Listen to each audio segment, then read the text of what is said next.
যারা জানতে চায় তাদের মধ্যেও আবার কয়েক শ্রেণী আছে। এক শ্রেণী আমার নেতাজি যা বলছে এটাই ঠিক, ওইটাই দিন। আরেক শ্রেণী আছে যারা মনে করে আমি যা বুঝি এটাই ঠিক, এটা আরেক মুসিবত। দিন জানার জন্য মূলত সবসময় ওলামাদের অনুসরণ করতে হয়, আলেমদের। আজকে যে বিষয়টি আমরা আলোচনা করব, এই বিষয়টি সবচেয়ে বেশি অবহেলিত। কোনো ইউনিভার্সিটিতে পড়ানো হয় না, কোনো মাদ্রাসায় পড়ানো হয় না, সরকারি বেসরকারি কোথাও পড়ানো হয় না। আমি জানি না কেন এটা এত অবহেলিত হয়ে গেল। আমার মনে হয় একটা কারণ হচ্ছে এই জিনিসটার নাম ইসলামী রাজনীতি নাম দেওয়ার কারণে বোধহয় মানুষের ভিতরে একটা বিতৃষ্ণা আসছে। এটা ইসলামী রাষ্ট্র ব্যবস্থা আলোচনা করাই দরকার ছিল এই নামেই। তাহলে হয়তো এটা বল প্রত্যেকের আগ্রহ জন্মত, যেটা আমরা একটু শিখে নেব। ইসলামী রাষ্ট্র ব্যবস্থা এই কথাটার মধ্যে অনেকে আপত্তি তোলে। বর্তমানে কবি বলেন, ইয়াকদি আলাল মারই ফি আইয়ামি মেহনাতিহি ফায়ারা হাসানান মা লাইসা বিল হাসান। মানুষ যখন বিপদগ্রস্ত হয় তখন যা অসুন্দর তা সুন্দর তার কাছে লাগে, আর সুন্দরটা অসুন্দর মনে হয়। আমরা আজ ইসলামকে নিয়ে এত বিপদে আছি, মানে এই কারণে যে ইসলামকে প্রত্যেকেই দূরে সরাইতে চায়। মানে মনে হয় যেন তারা মনে করতে চায় ইসলাম যথেষ্ট না। অনেকে মনে করে, ইসলাম জিজ্ঞাসা করে আপনারা তার দল করেন, কি দল করেন? বলবো যে আমরা দল করি লিবারাল ইসলামিক গণতান্ত্রিক পার্টি। তিনটা একসাথে হবে, লিবারাল থাকতে হবে, ইসলামিক ফ্লেভার থাকতে হবে, তো মূল হচ্ছে গণতান্ত্রিক পার্টি। আমাদের দলগুলো সব এরকম হয়ে গেছে। আমাদের এটা যেন এটা বলতে আমাদের আর কোনো বাধা হয় না, যে এটা স্বাভাবিক জিনিস। গণতন্ত্র তো একটা স্বাভাবিক জিনিস হয়ে গেছে। এটা যে হালাল হারামের বিষয়, ইমানের বিষয়, ইমান চলে যাওয়ার বিষয়, এটা কারো মাথায় নেই। এর মূল কারণ হচ্ছে ইসলামকে নিয়ে আমরা সন্তুষ্ট না। অত সকাল বিকাল দোয়া করে বলেন রাদিতু বিল্লাহি রব্বান ওয়া বিল ইসলামি দীনান ওয়া মুহাম্মাদিন নবিয়্যান। এই তিন কথার অর্থ কি? দুনিয়াতে তিন কথা বাস্তবায়ন করতে হবে, কবরে গেলে তিন কথা জবাব দিতে হবে। দুনিয়াতে যদি কেউ বাস্তবায়ন না করেন, কবর গেলে কেমনে জবাব দিবেন? রাদিতু লাকুম ইসলাম দীনান। আর আপনি বলেন, আল্লাহ বলছে রাদিতু লাকুম ইসলাম দীনান, আর আপনি বলেন রাদিতু বিল ইসলামে দীনান। আপনিও বলেন, এটাই তো আল্লাহ আমার কাছে সকাল বিকাল চায়, প্রতি আজানের সময় চায়। আজানের মাঝখানে যখন আশহাদু আন্না মুহাম্মাদুর রাসূলুল্লাহ বলা শেষ হয়, তখন বলতে হয় ওয়া আনা আশহাদু আন্না মুহাম্মাদুর রাসূলুল্লাহ রাদিতু বিল্লাহি রব্বান ওয়া বিমুহাম্মাদিন নবিয়্যান ওয়া বিল ইসলামি দীনান। মানে এত গুরুত্বপূর্ণ যে আপনাকে বারবার স্মরণ করিয়ে দেয়। কিন্তু আমরা ইসলামকে নিয়ে কমপ্লিট কোড অফ লাইফ মনে করতে পারছি না। জীবনের সর্বক্ষেত্রে প্রয়োগ লাগবে, জীবনের সর্বক্ষেত্রে ইসলামকে আমার দরকার, এটা মনে হচ্ছে না। এমনকি মসজিদেও ইসলাম কয়জনের মানে, সালাতটা ইসলামিক পদ্ধতিতে কয়জনের হয়। এখানে এই অবস্থা মূল কারণ হচ্ছে আমরা অনেকগুলো সেক্টর বের করেছি যারা ইসলাম বিরোধী সেক্টর। এদেশে বিশ্ববিদ্যালয়গুলিতে পড়া হয় এমন কতগুলি সাবজেক্ট পড়ানো হয় যেগুলি আমাদের জীবনে কোনোদিন কাজে লাগবে না, যেগুলি সম্পূর্ণ ইসলাম বিরোধী, যেগুলি সম্পূর্ণ ইসলামিক নীতি, ইসলামের যে আল্লাহ তাআলা যে নিয়ম দিয়েছেন এর বিরোধী। আমাদের যে রাষ্ট্রনীতি পড়ানো হয়, লোক প্রশাসন পড়ানো হয়, আমাদের যে বিভিন্ন রকমের সাবজেক্ট পড়ানো হয়, রাজনীতি বিজ্ঞান পড়ানো হয়, এই যে এগুলি পড়ানো হচ্ছে, এগুলি কতটুকু ইসলামিক আছে বলেন তো? যারা এগুলি পাশ করে বের হচ্ছে এরা কি ইসলামের কথা বলবে কোনোদিন? তো আপনি এমনভাবে সিস্টেম করে দিচ্ছেন যে আপনার ইসলামের কথা কেউ কোনোদিন শিখবে না। তাহলে আপনি যাদেরকে সংসদে পাঠাচ্ছেন, আপনি যাদেরকে কথা বলার জন্য পাঠাচ্ছেন, তারাও কোনোদিন ইসলামের কথা বলবে না, বরং বিরুদ্ধে বলবে। এদের মধ্যে কেউ অনেকটা অহংকার করে বলবে যে আমরা শরিয়া নীতিতে বিশ্বাসী না, বলেই ফেলবে। এত বড় সাহস, দুঃসাহস এটা।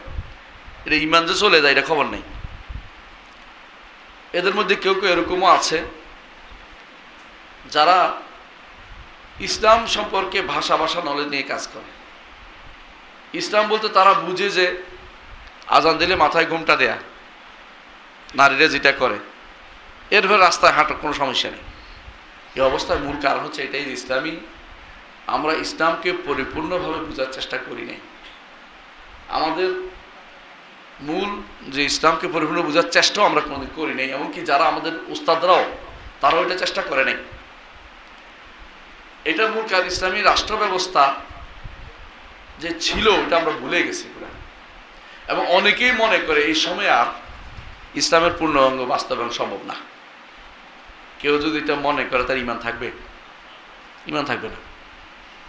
এটা যদি কেউ মনে করে তার ইমান থাকবে না, কারণ আল্লাহ তাআলা ইসলাম দিয়েছেন কিয়ামত পর্যন্ত প্রত্যেকটি জনগোষ্ঠীর জন্য সমাধান হিসেবে দিয়েছেন।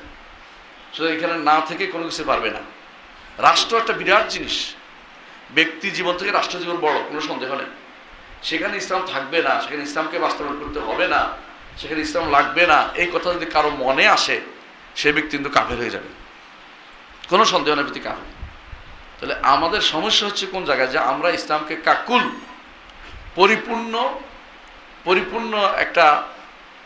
পরিপূর্ণ একটা জীবনের অংশ, পরিপূর্ণ একটা বিধান হিসেবে নিতে পারিনি। আমরা মনে করেছি যদি কোনো কারণে কোথাও ওয়াজ করে দিতে পারি, আলোচনা করতে পারি যথেষ্ট। তাফসির মাহফিলে যত মানুষ হয়, আপনাদের তাফসির মাহফিলে যত মানুষ হয়, এখন কি তাফসির মাহফিলে আর ইসলামী ভাবধারা লোকেরা জানে কিছু না? কান সুখ করতে যায়, ফজর নামাজও পড়ে না, এরপর নামাজের কথা বললে এরপর গালিগালাজ শুরু হয়ে যায়। মিছিল করতে রাজি আছে সারাদিন, নামাজের কথা বললে গালিগালাজ। একটা নামাজের এটা কথা বলার সময় নামাজ যেন বাদ পড়ে গেছে, মিছিল সব হালাল হয়ে গেছে। আমাদের বড় সমস্যা হচ্ছে এই ইসলামকে বোঝার জন্য চেষ্টা করি না। এটা অর্থাৎ ইসলাম হয়েছে এরকম বাইনা জাহলে আবনাইহি ওয়া কায়দা আদাইহি, নিজেরা জানি না, শত্রু এর মধ্যে ষড়যন্ত্র করছে, দুইটা মিলে আমরা এখন বিপদগ্রস্ত অনেকটা মনে করতেছি। লিবারাল দেখাইতে পারলে সবাই খুশি হয়, যেন আমি লিবারাল বলতে থাকি সবসময়। যতক্ষণ পর্যন্ত আপনি ইসলামকে নিয়ে সন্তুষ্ট প্রকাশ না করবেন, লিবারাল বলবেন না, ইসলামই লিবারাল। ইসলাম নিজেই মধ্যপন্থা, ইসলাম ছাড় পন্থা না। ইসলাম যেটা আছে সত্যিকার ইসলাম যেটা, এটাই হচ্ছে মুতাদিল। আল্লাহ তাআলা বলে দিয়েছেন ওয়াকাযালিকা জাআলনাকুম উম্মাতান ওয়াসাতান লিতাকুনু শুহাদা আলান নাস। এই যে ইসলাম, আমাদের মুসলিম ভাইদের মধ্যে এখন দুই দল হয়ে গেছে।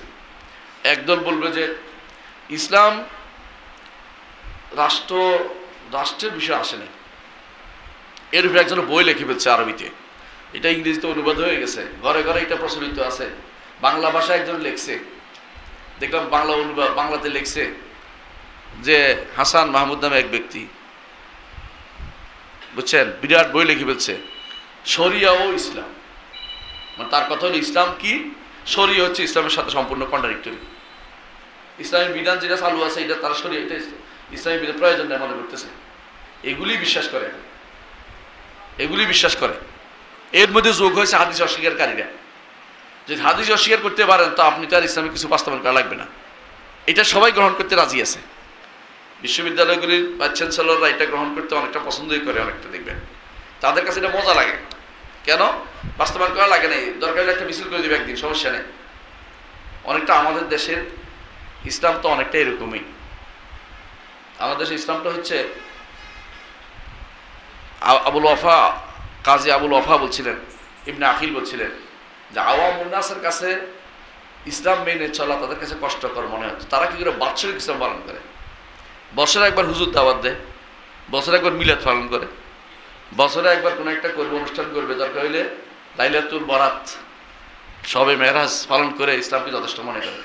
ইসলাম তো আমার প্রতি মুহূর্ত দরকার। এই এতটুকু আমাদের মধ্যে কোনো রকমের চিন্তা চেতনা নাই, এই জন্য সমস্যা হয়ে গেছে। এদের হয়তো একদল বলে ফেলবে, আছে এখনই বলে ইসলাম আবার রাষ্ট্র কেন, ইসলাম তো ইয়াতে থাকবে, মসজিদে থাকবে, রাষ্ট্র আমরা অন্যটা চালাম। আমি পুরান ঢাকাতে একজনের সাথে আলোচনা করছিলাম যে ওনারা দেখি মাশাআল্লাহ সালাফি মানুষ, ওনারা আবার বিভিন্ন এসে দল করে কেমনে করে।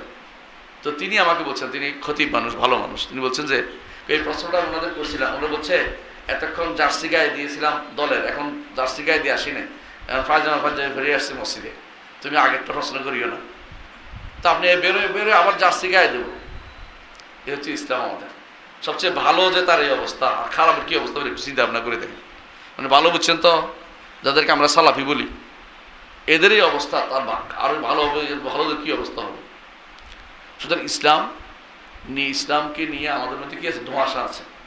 ইসলামকে আসলে সত্যিকার অর্থে আমরা পরিপূর্ণভাবে চিনতে পারিনি। নিঃসন্দেহে ইসলাম দিন ও দৌলা, ইসলাম দিন ও দৌলা, ইসলাম রাষ্ট্র ও সরকার, দিন ও সরকার সব দুইটাই। ইসলাম দিনও আছে, ইসলাম সরকার ব্যবস্থাও আছে।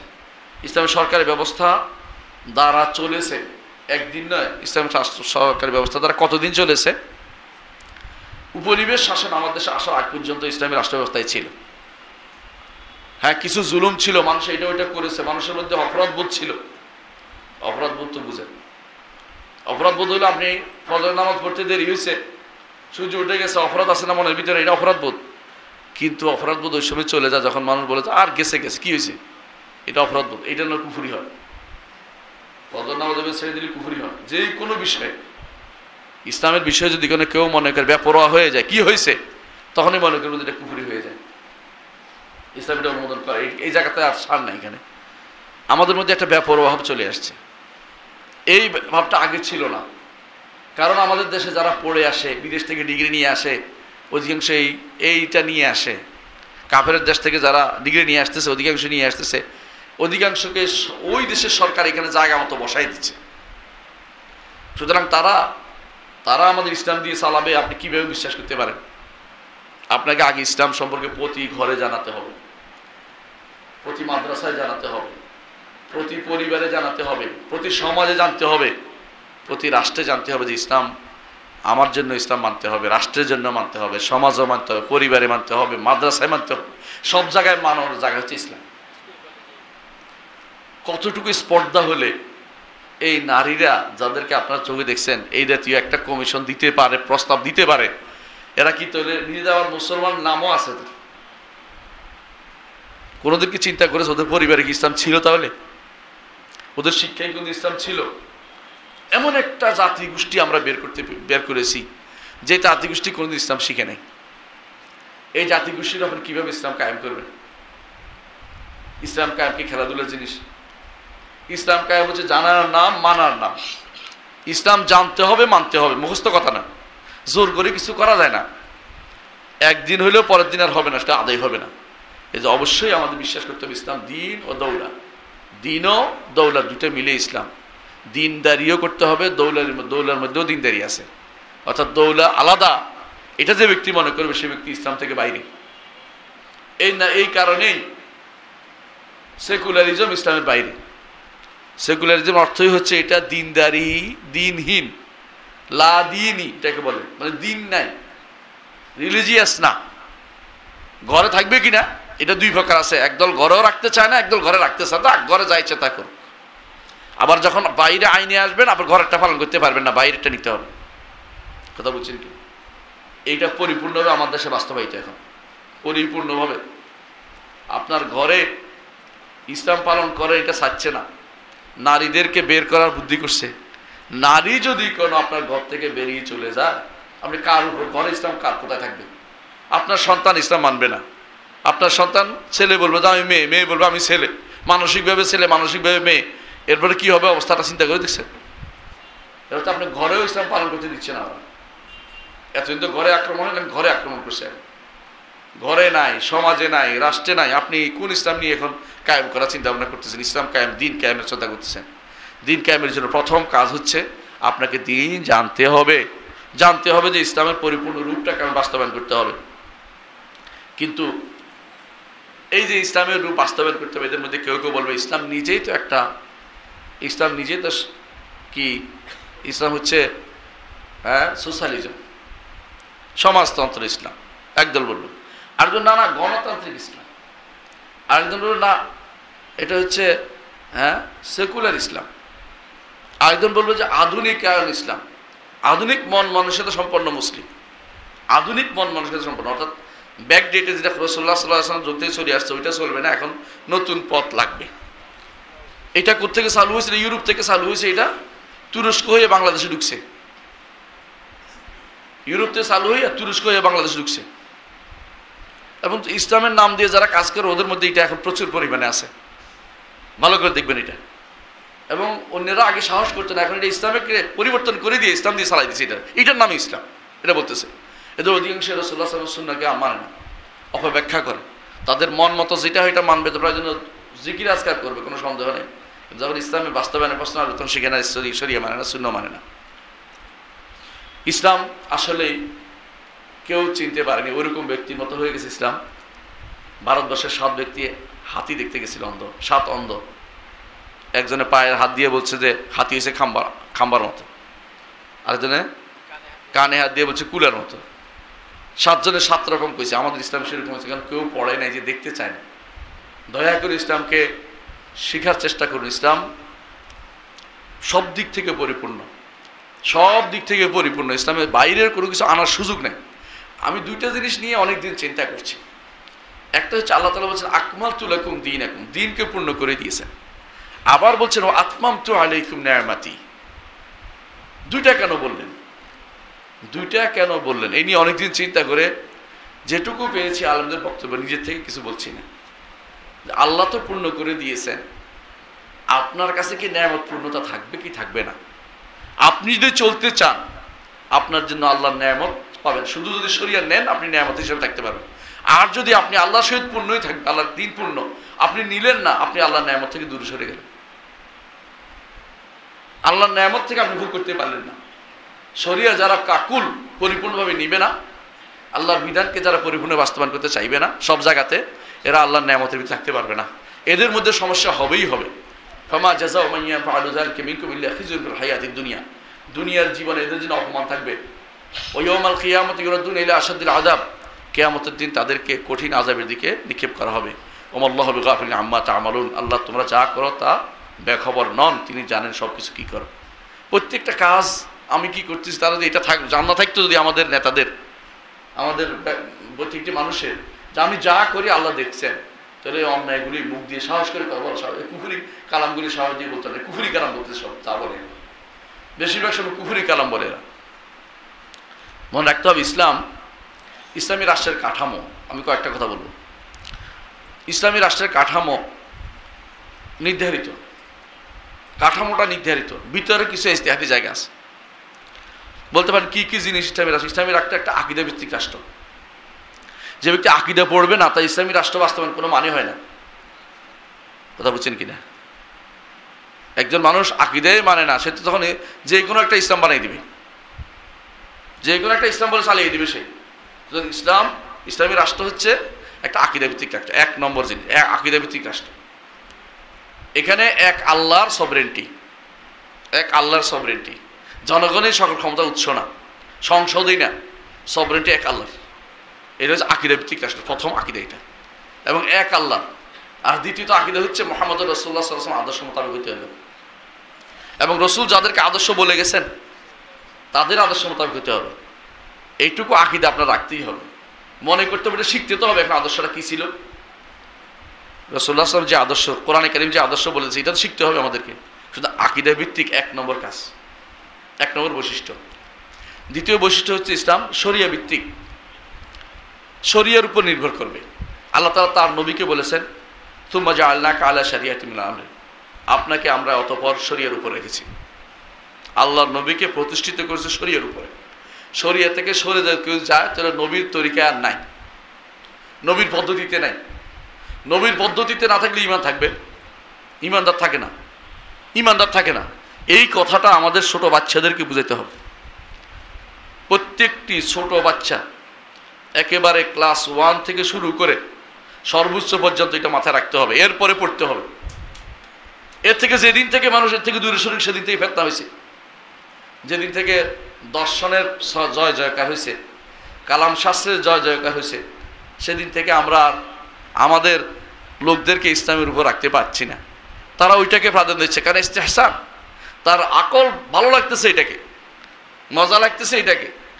কারণ হারামের অনেকের কাছে হারামটা দুনিয়া দেখতে কি জুইয়ানা লাহুম সুউ আমালিহিম, তাদের আমলটাকে সুন্দর সুশোভিত করে দেখানো হয়েছে। তাদের কাছে এটা ভালো লাগতেছে।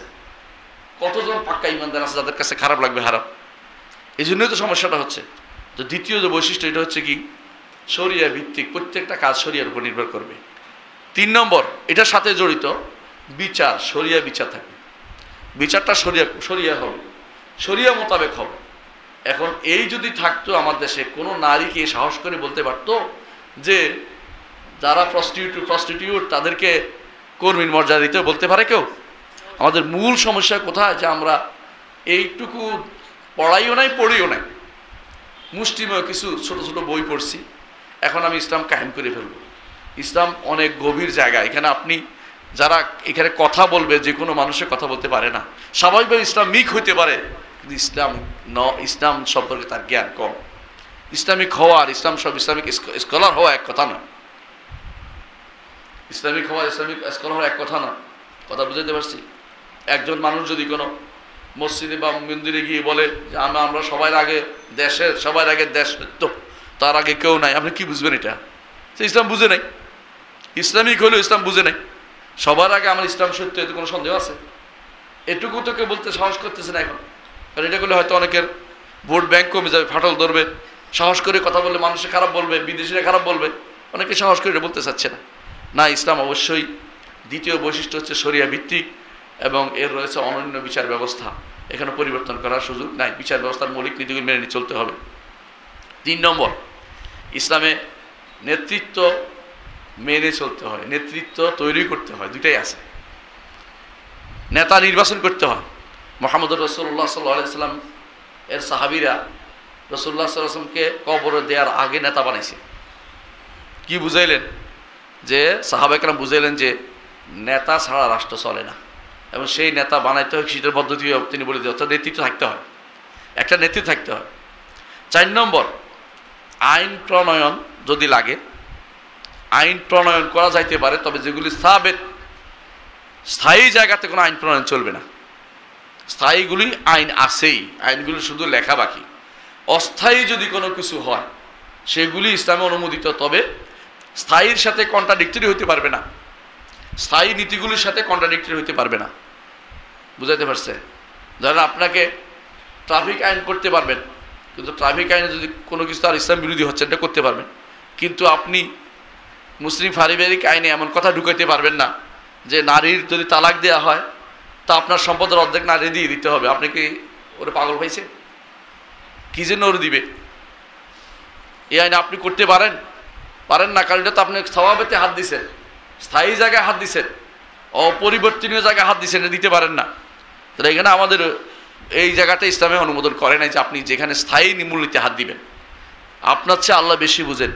আলা ইয়ালামু মান খালাকা ওয়া হুয়াল লাতীফুল খাবীর। যিনি সৃষ্টি করেছেন তিনি ভালো জানেন কোন আইন দিয়ে মানুষকে শাসন করতে হবে। হ্যাঁ, মানুষের জন্য তিনি কিছু অ্যাক্সেস রেখে দিয়েছেন, শরিয়া বিরোধী হবে না, কিন্তু চলার জন্য কত ফুট রাস্তা হবে মানা করবে না, কত ফুট রাস্তা হবে, আপনি স্যাটেলাইট কোন জায়গায় বসাবেন এই নিয়ে ইসলাম মাথা ব্যথা করে না। হ্যাঁ, আপনার রাস্তার কোথায় আপনি কি বড় ধরনের পার্ক ব্যবস্থা করবেন এটা তো শরীয়ত বলে না, নিষেধ করে নাই, কিন্তু আপনাকে কিছু নীতি মেনে চলতে হবে। এই নীতিগুলি আপনার মানা ফরজ। এগুলি নীতি, স্থায়ী নীতি আপনাকে মেনে চলতে হবে। আর রাষ্ট্রীয় নীতি যদি কোনো শরিয়া বিরোধী নয়, এগুলো আপনার মেনে চলতে হবে। 5 নম্বর হচ্ছে 4 নম্বর, তারপর শুরা ব্যবস্থা থাকবে। শুরা ব্যবস্থা, পরামর্শ সভা থাকবে, এটা আলোচনা করবে ইনশাআল্লাহ। 5 নম্বর হচ্ছে মানবাধিকার থাকবে। ইসলাম মানবাধিকারের কথা বলে, কিন্তু মানবাধিকার কি জিনিস এটা বুঝতে হবে। মনে যা চায় তা মানবাধিকার না, আপনার কথা বলার অধিকার। তাই বলে আপনি আরেকজনের গীবত গাওয়ার অধিকার দেওয়া হয়নি, অথবা মিম্বরে উঠে রাষ্ট্র সরকারের বিরুদ্ধে অযাচিত হামলা করতে বলা হয়নি। আপনাকে শরিয়া মানবাধিকার অর্থ, মানবাধিকার ওইটার নাম। একটা ছোট আমাদের একজনকে বুঝাইছে এটা, যেটা মানবাধিকার মূল জিনিস হচ্ছে একজন যখন কথা বলবে টুটি চিপে ধরে রাখছেন, তো মরে যাবে।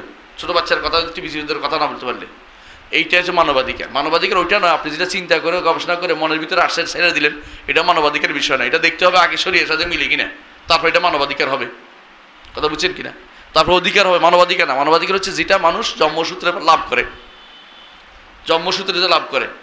আপনার শরীর নিয়ে জন্মসূত্রে আসেন, এখন যদি কেউ বলে হাতেরটা কেটে ফেলে দিতে হবে, এটা মানবাধিকার লঙ্ঘন। কিন্তু মানবাধিকার এটা নয় যে আমার গায়ের মধ্যে সবাই বসে আছে, আপনি গান বাজাবেন, এগুলো মানবাধিকার। এটা মানবাধিকার না, এটার নাম এই যদি মানবাধিকার চলে না ইসলামে, এটা কোথাও মানবাধিকার স্বীকৃত না। কিন্তু ইসলাম মানবাধিকার দিয়েছে যে একজন রাসূলুল্লাহ সাল্লাল্লাহু আলাইহি ওয়াসাল্লামের সাহাবী ওমর রাদিয়াল্লাহু আনহু বলছেন, মাতা তাহাব্বাতুমুন নাস ওয়াকাদ ওয়াল্লাদকুমুল উম্মাহাতুকুম হারারা, তোমরা কখন মানুষকে দাস বানিয়ে ফেললে, তাদের মায়েরা তাদেরকে স্বাধীন হিসেবে জন্ম দিয়েছে। এটা হচ্ছে ইসলামের মানবাধিকার। একজন মানুষ যদি দাস হিসেবে যুদ্ধের ময়দানে না পাওয়া যায়, কাউকে দাস বানানো যায় না, কারোর উপর জুলুম করা যায় না, জোর করে তার অধিকার হরণ করা যায় না। তার থাকার অধিকার আছে, তার বাঁচার অধিকার আছে, তাকে এইভাবে কষ্ট করে জেলে ফিরে রাখুন 20 বছর পর্যন্ত। এরপরে প্রমাণিত হবে যে সে তো নির্দোষ ছিল। এই 20 বছর কে দিবে? এই 20 বছরের খাসারা কে দিবে? তার তো বাইরের বাতাস নেওয়ার অধিকার ছিল, নিঃশ্বাস নেওয়ার অধিকার ছিল, বন্ধ করেছে। এটা না মানবাধিকার। ইসলাম এটাকে সম্পূর্ণরূপে এটার অধিকারটা মানুষকে দিয়েছে। ইসলাম দিয়েছে 6 নম্বর হচ্ছে অমুসলিমদের অধিকার। অমুসলিমরা কয় প্রকার? 3 প্রকার, তাই না? একটা মুহারিব, যোদ্ধা যারা, এদের সাথে এদের সাথে আমাদের কোনো কর্মকাণ্ড নেই। এটা রাষ্ট্রীয়ভাবে যুদ্ধ চললে যুদ্ধ করতে হবে এদের বিরুদ্ধে। দ্বিতীয় হইল মুসালেম, তারা আমাদের দেশে বাইরে থেকে আসছে। কী জন্য আসছে? ব্যবসা করতে অথবা বেড়াতে আসছে, ওদেরকে রক্ষা করার দায়িত্ব আমাদের রয়েছে। তৃতীয় হচ্ছে এই দেশেরই মানুষ, তারা বিভিন্নভাবে থাকে কিন্তু মুসলিম না, তাদেরও অধিকার আছে চলাফেরা, তাদেরকে সে অধিকার দিতে হবে। তবে আমাদের আইনের উপরে তাদের আইন প্রাধান্য পাবে না। আমাদের সাথে ঝগড়া হইলে আমাদের আইন দিয়ে বিচার হবে, ওদের নিজেদের মধ্যে ঝগড়া হইলে ওদের আইনি বিচার হবে। কিন্তু আমাদের সাথে ঝগড়া হইলে আমাদের আইন, যাতে করে ওরা এই ব্যাপারটা সাবধানে চলে যায়, আমাদের সাথে আক্রমণাত্মক ভূমিকা না যায়। কিছুদিন তো আমরা কথাই বলতে পারিনি, পুরো একটা যুগ চলে গেছে, মনে হয় আমরা নিজ দেশে অমুসলিমদের দেশে বাস করতেছিলাম, সেরকম একটা অবস্থা চলে গেছে আমাদের সামনে। এগুলি কি ইসলাম কোনোভাবেই এটা যদি ইসলাম মানত শাসকরা, তাহলে এই কাজটা করতে পারতো না, কারণ আমাদের অধিকারটা নষ্ট করেছে এবং আমরা অন্যদের দ্বারা শাসিত হয়ে গেছিলাম পুরো দেশটা। 7 নম্বর হচ্ছে আন্তর্জাতিক সম্পর্ক থাকবে। এই 7টা বিষয় থাকবে। 7টা বিষয় মুখস্থ করতে পারলে অনেক ভালো। একটা ইসলামী রাষ্ট্রের 7টা দিক থাকে। আবার বলছি, আকীদা ভিত্তিক, শরিয়া ভিত্তিক, নেতৃত্ব থাকবে, আইন প্রণয়ন ব্যবস্থা বা সুরা ব্যবস্থা থাকবে, মানবাধিকার থাকবে, সামাজিক সুব্যবস্থা থাকবে, ন্যায় বিচার থাকবে, অমুসলিমদের বিষয়গুলি দেখার ব্যবস্থাপনা থাকবে, আর আন্তর্জাতিক সম্পর্ক বিষয় যা ইসলাম অনুমোদন করেছে এটার উপর গ্রন্থ রচিত হয়েছে। ইমাম আউজাই সিয়ার লিখছে, সিয়ার আন্তর্জাতিক সম্পর্ক বিষয়। ইমাম মুহাম্মদ লিখছে সিয়ার আল কাবির, সিয়ার সগীর, 2টা বই লিখছে এর উপরে, আন্তর্জাতিক সম্পর্কের উপরে। আর আমরা এখন আন্তর্জাতিক সম্পর্ক পড়তে হলে ইন্টারন্যাশনাল রিলেশন অমুক সাবজেক্টে পড়ো, সেখানে জিজ্ঞাসা করলে বলতে পারবে না যে আন্তর্জাতিক সম্পর্কের প্রথম বইটা কে লিখছিল। খুঁজে একটা ইহুদি নাসারা বের করবে, ও মুখে লিখছে। কিন্তু মুসলিমদের বই তারা নিজেরাই পড়ে নেই।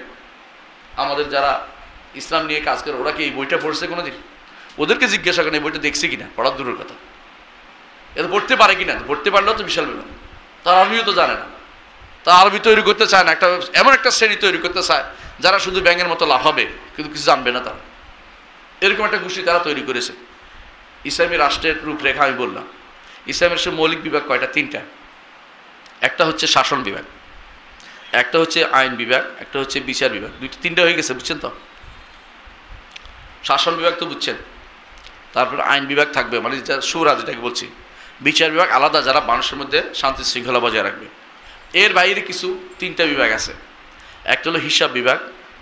মানুষের এই হিসাবের অর্থ এই নয় যে আমি তদারকি করা, এটার অর্থ মুহাসাবাও করবে, কাজ কি করছি কিনা, দায়িত্ব পাইছেন যে করছেন কিনা, আপনার দায়িত্ব কি, এগুলো সব দেখার দায়িত্ব ইসলামী বিভাগে থাকবে ওর দিন। আর একটা থাকবে বাইতুল মাল, কোষাধ্যক্ষ যেটা বলে, কোষাগার যেটাকে বলে। আরেকটা হচ্ছে সর্বোচ্চ ওলামা পরিষদ। সর্বোচ্চ ওলামা পরিষদ কেন? এরা পাহারার মতো কাজ করবে। এরা যদি থাকতো এই নারীরা আজে বাজে কথা বলার সুযোগ পেত না। এরা যদি থাকতো যেটা ইসলামিক কাজ ইসলাম বলে চালিয়ে দিতে পারতো না। আর আমাদের এটাই চালিয়ে দেওয়া হচ্ছে ইসলাম বলে। আরও দুর্ভাগ্য বিষয় হচ্ছে সর্বোচ্চ ওলামা পরিষদ আপনি বানাবেন কি কার দিয়ে জানেন? স্পেশাল পকেটের লোক দিয়ে, যাতে করে যা বলেন তা সিগনেচার করে দেয়, কোনো কথা না বলে। আমরা এতদিন এটাই দেখেছি, আবারও এটা হতে দেরি নেই। এই জন্য তো অনেক সময় আমরা বলি না এটার কথা। কেন বলি না? এরপর আপনি এমন একটা বানাবেন, আমার এরপর কথা বলতে দিবেন না মসজিদে। আফগানিস্তানে এখন যা হচ্ছে, ভালো করে আপনারা জানেন, বিস্তারিত না বলি, বুঝতেই পারছেন আপনারা। তো সর্বোচ্চ ওলামা পরিষদ হওয়ার দরকার ছিল, যারা হবে জ্ঞানে গুণিতে এলমে সব দিক থেকে পূর্ণ। এখন যত বড় ফাঁকা আওয়াজ তত বড় আল্লামা। নাটক করতে পারলে আল্লামা, নাটক করতে করতে আলেম হয়ে যাচ্ছে। বুঝলেন, আল্লামায় নাটক। আবার কেউ গান গাইতে গাইতে আল্লামা, গান গাইতে গাইতে আল্লামা হয়ে গেছে। কোরআন এবার তো কোরআন তাফসির করতে বই দিলে মরে যাবে একটু পড়তে যাই। হ্যাঁ, কেউ কেউ বাসিটির মাল হয়ে আল্লামা হয়েছে। আল্লামারা শেষ নাই। দিন পড়া এবং বোঝায় লেগে থাকতে হয়। দিন এমন এক জিনিস, আপনি যদি 2 মাস না পড়েন ভুলে যাবেন। দিন প্রতি রাতে আবার পড়ার বিষয়, প্রতিদিন পড়ার বিষয়। দিন এমন নয় যে আমি হয়ে গেছি আর কিছু লাগবে না। যে ব্যক্তিটা মনে করবে সে বড় জাহেল, আজহালুন নাস, এরকম মানুষ ব্যতীত যারা আজ অহংকার করতেছে আমি এটা পড়ছি ওইটা পড়ছি, তাদেরকে জিজ্ঞাসা করা দরকার আসলে কি পড়ছেন, বোঝা যায় আপনার কর্মকাণ্ডে। বুখারী পড়েছে 40 বছর ধরে, তাওহীদ ঠিক করতে পারে নাই, বুঝেন নাই? বুখারী পড়ে 40 বছর ধরে, সালাতটা মাগার শুদ্ধ হয়নি। সালাত পড়ে কেমনে হেরে জিজ্ঞাসা করতে কিন্তু হয়নি। বুখারী আপনি কি জন্য পড়ছেন? দেখানোর জন্য আপনি বুখারী পড়ান। আপনি বুখারীর ওস্তাদ, বুখারী যা বলছে তা মানে না, বুখারী পড়েন কি জন্য? দেখি আপনাদের কোন এর বাইরে কি আছে, এই জন্য তারা মনে করে যে বুখারী কেন পড়বো। এটা বুখারী পড়ে বুখারী রদ করার জন্য। যখন একটা হাদিস আসবে বলছে আমাদের ইমাম এটা বলেন নাই, আমাদের অমুক এটা বলেন নাই, এটা অমুক ব্যাখ্যা হইতে পারে, এটা এখন চলতে পারে না, এরকম কথাবার্তা চলে আসবে। কারণ তারা দিন শিখার জন্য আলেম হয় নাই, দিনকে নিজের মন মতো করার জন্য আলেম হয়েছে। দিনকে বাস্তবায়ন করার জন্য আলেম হয় না, দিনকে নিজের মন মতো বাস্তবায়ন করার জন্য আলেম হয়েছে। দিনকে কামাহু, যেভাবে দিন আছে এইভাবে শিখার চিন্তা তারা করে না। মোট কথা এটাই। এই বিভাগসমূহ হচ্ছে ইসলামী রাষ্ট্রের কাঠামো, যেটা আপনার চাচ্ছিলেন। ইসলামী রাষ্ট্র কি? এটা হলো ইসলামী রাষ্ট্র। ইসলামী রাষ্ট্রের জন্য কী দরকার? তাহলে প্রথমে দরকার একজন রাষ্ট্রপ্রধান, তাই না? রাষ্ট্রপ্রধান দরকার না? একটা রাষ্ট্রপ্রধান দরকার। আর কি দরকার? জনগণ দরকার। আর কি দরকার? একটা ভূমি দরকার, জায়গা দরকার। এই 3টা পরিপূর্ণভাবে বাস্তবায়িত হয়েছিল মুহাম্মদ রাসূলুল্লাহ সাল্লাল্লাহু আলাইহি ওয়াসাল্লামের সময়, যখন তিনি মদিনায় গিয়েছিলেন। মদিনাতে আউস ও খাজরাজ ছিল জনগোষ্ঠী। তারা কেমন মানুষ ছিলেন? ঈমান আমলে পরিপূর্ণ। আল্লাহর ওয়াদা তখন বাস্তবায়ন হয়েছে। ওয়াদাল্লাহুল্লাযিনা আমানু ওয়া আমিলুস সালিহাতি লা ইস্তাখলিফান্নাহুম ফিল আরদি ওয়া লা ইউমাক্কিনান্না লাহুম দীনাহুমুল্লাযী ইরতাদা লাহুম ওয়া লা ইউবাদদিলান্নাহুম মিন বা'দি খাওফিহিম আমনা ইয়াবুদুনানি লা ইশরিকুনা বি শাইআ। আল্লাহ তাআলা ওয়াদা করছে। আল্লাহর ওয়াদা কি বাস্তবায়ন না হয়ে পারবে? আল্লাহর ওয়াদা এটা। আল্লাহ ওয়াদা করেছেন যে যারা ঈমান আমল সালেহ করবে আল্লাহ তাআলা তাদেরকে দুনিয়ার বুকে প্রতিষ্ঠিত করবেন। দুনিয়ার বুকে রাষ্ট্র ক্ষমতা যাওয়ার জন্য ব্যস্ত হওয়ার আগে ঈমান ঠিক করতে হবে সবার আগে। ঈমান ও আমল সালেহ যদি থাকে আল্লাহই আপনাকে বসাই দেবেন। বিশ্বাস করুন, যদি আপনার এই এলাকাটা, ধরেন এই এলাকা আপনি আছেন ড্যামরা এলাকা, সবগুলিকে আপনি ঈমানদার বানাইতে পারেন, কারা ভোট দিবে? কাদের ভোট দিবে? মেম্বার কে হবে? এদের মধ্যে থেকে একজন হবে। চেয়ারম্যান কে হবে? এদের মধ্যে তো ভালো ঈমানদার থেকে একজন হবে। এমপি কে হবে? ঈমানদার থেকে একজন হবে। তাতে ভুল বলছি না? আমি ভুল বলছি? এই হিসেবে যে বাংলাদেশ যদি কোনো পুরোটা এরকম হয়, আপনার কি আন্দোলন করা লাগবে? আন্দোলন কিচ্ছু করা লাগবে না। বলবো যে ভোট পেতে হলে মাথায় ঘোমটা দিয়ে যেতে হইব, নাহলে ভোট দিবে না ওরা। ওই এলাকায় ভোট পেতে হলে ওই কালো কাপড় ভরে আসতে হবে, বুঝলেন না? তাহলে আপনার দরকারটা কি করা? ওয়াদাল্লাহুল্লাযিনা আমানু ওয়া আমিলুস সালিহাতি লা ইস্তাখলিফান্নাহুম ফিল আরদি, যেটা মদিনায় হয়েছিল। রাসূলুল্লাহ সাল্লাল্লাহু আলাইহি ওয়াসাল্লাম একজনকে পাঠিয়েছিলেন, 2 জনকে পাঠিয়েছিলেন মদিনাতে। 2 জনকে পাঠিয়েছিলেন মদিনাতে। আগে যে দাওয়াত দাও, তারা 2 জন মদিনার গলিতে ঘরে ঘরে যাই ইসলাম ঢুকাই দিয়েছে। কাফের আর অবশিষ্ট রাখে নাই। যারা ছিল তারা ইহুদি আলাদা ধর্মের, অর্থাৎ কাফের যারা ছিল সব মুসলমান হয়ে গেছে। সুবহানাল্লাহ। কেমন অ্যাম্বাসেডর ছিলেন যে তিনি এমন কাজ করেছেন। রাসূল আসার পরে নির্বাচন লাগে নাই, কোনো নির্বাচন লাগে নাই। যারা মুনাফিক করেছে মুনাফিক রয়ে গেছে, আর কোনো নির্বাচন লাগে নাই। আব্দুল্লাহ ইবনে উবাই মুনাফিকের দল দেখে পারতেছে না, তার মুনাফিক শুরু করছে। কিন্তু সরাসরি রাসূলের বিরোধিতা করার মতো সাহস তাদের কোনোদিনই আসেনি।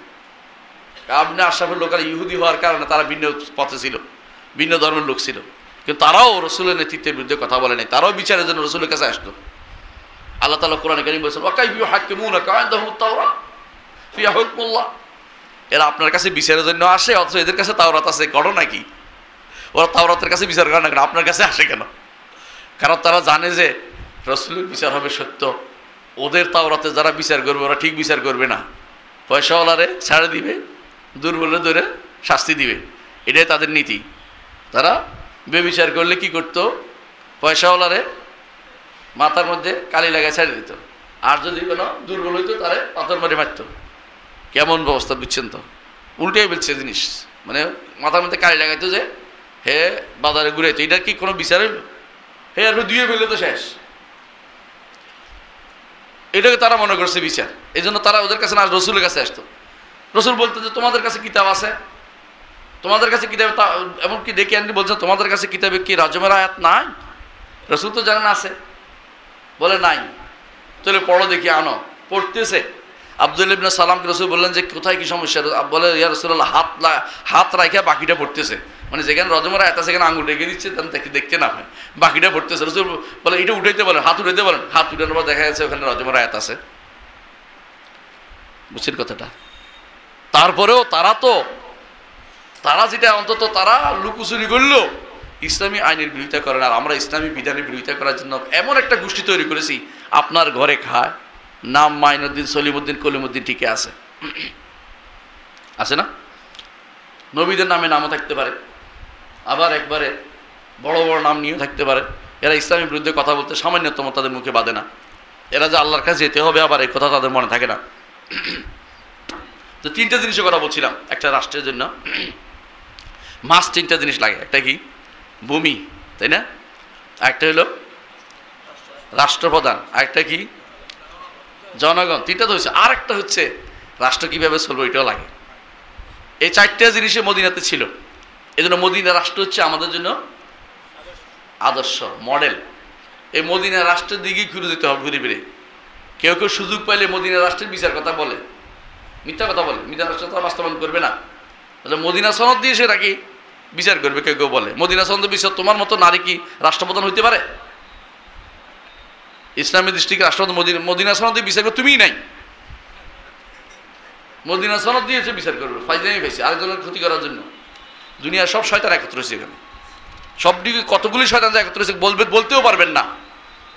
বলা যতক্ষণ পারবেন এখন বলে যান, পরে হয়তো নাও বলতে পারেন। আবার এই সময় যা বলার সব বলে দিবেন, পরে এগুলিতে বারবার শোনাবেন। এটা আগের কথা বলা হচ্ছিল, মনে রাখবেন। প্রথম জিনিসটা আলোচনা করতে চাই, আমি সবগুলো আলোচনা করবো, ইসলামী রাষ্ট্রের যে মূল আলোচনাগুলো করব, যা একেবারেই দরকারগুলো, ইমামত, খেলাফত বা রাষ্ট্রপ্রধান যেটা দরকার। এখানে দেখবেন কেউ বলবো যে এটা ইমামত, আমি ইমামত বলবো না, ইমাম বলবো না, খলিফা বলবো, কেউ বলবো আমির বলবো, কেউ বলবো আমি রাষ্ট্রপ্রধান বলবো, কেউ প্রেসিডেন্ট বলবো, কেউ বলবো আমি প্রধানমন্ত্রী বলবো। এগুলি আমাদের কাছে বড় ধরনের বিষয় না। বিষয় হচ্ছে কি নীতিতে চলতেছে। তবে কিছু নিষিদ্ধ আছে। মালিকুল আমলাক বলতে পারবেন না, মালিকুল আমলাক বুঝছেন, শাহানশাহ, রাজাদিরাজ বলতে পারবেন না। ইসলামে কিছু নিষেধাজ্ঞা দিছে, ওইটা বলতে পারবেন না। কিন্তু এমন যেই নামে দেন না কেন আপনি, এটাকে যদি রাখাল নাম দেন আমার আপত্তি নেই, কিন্তু মূল কথা হচ্ছে কি করবে, তার ক্ষমতা কিটা জানতে হবে। ইসলামের পদ্ধতি কি, কোন পদ্ধতি ইসলামে কি? একটা কথা অনেকে সবসময় শুনে আসেন, না বলবেন ইসলামের পদ্ধতি কি রাজতন্ত্র নাকি ভিন্ন জিনিস? ইসলামের আসলে রাজতন্ত্র জিনিসটা, ইসলামের এই পদ্ধতিটা রাজতন্ত্রের পদ্ধতি না, সোজা কথা এটা, কোনোভাবেই না।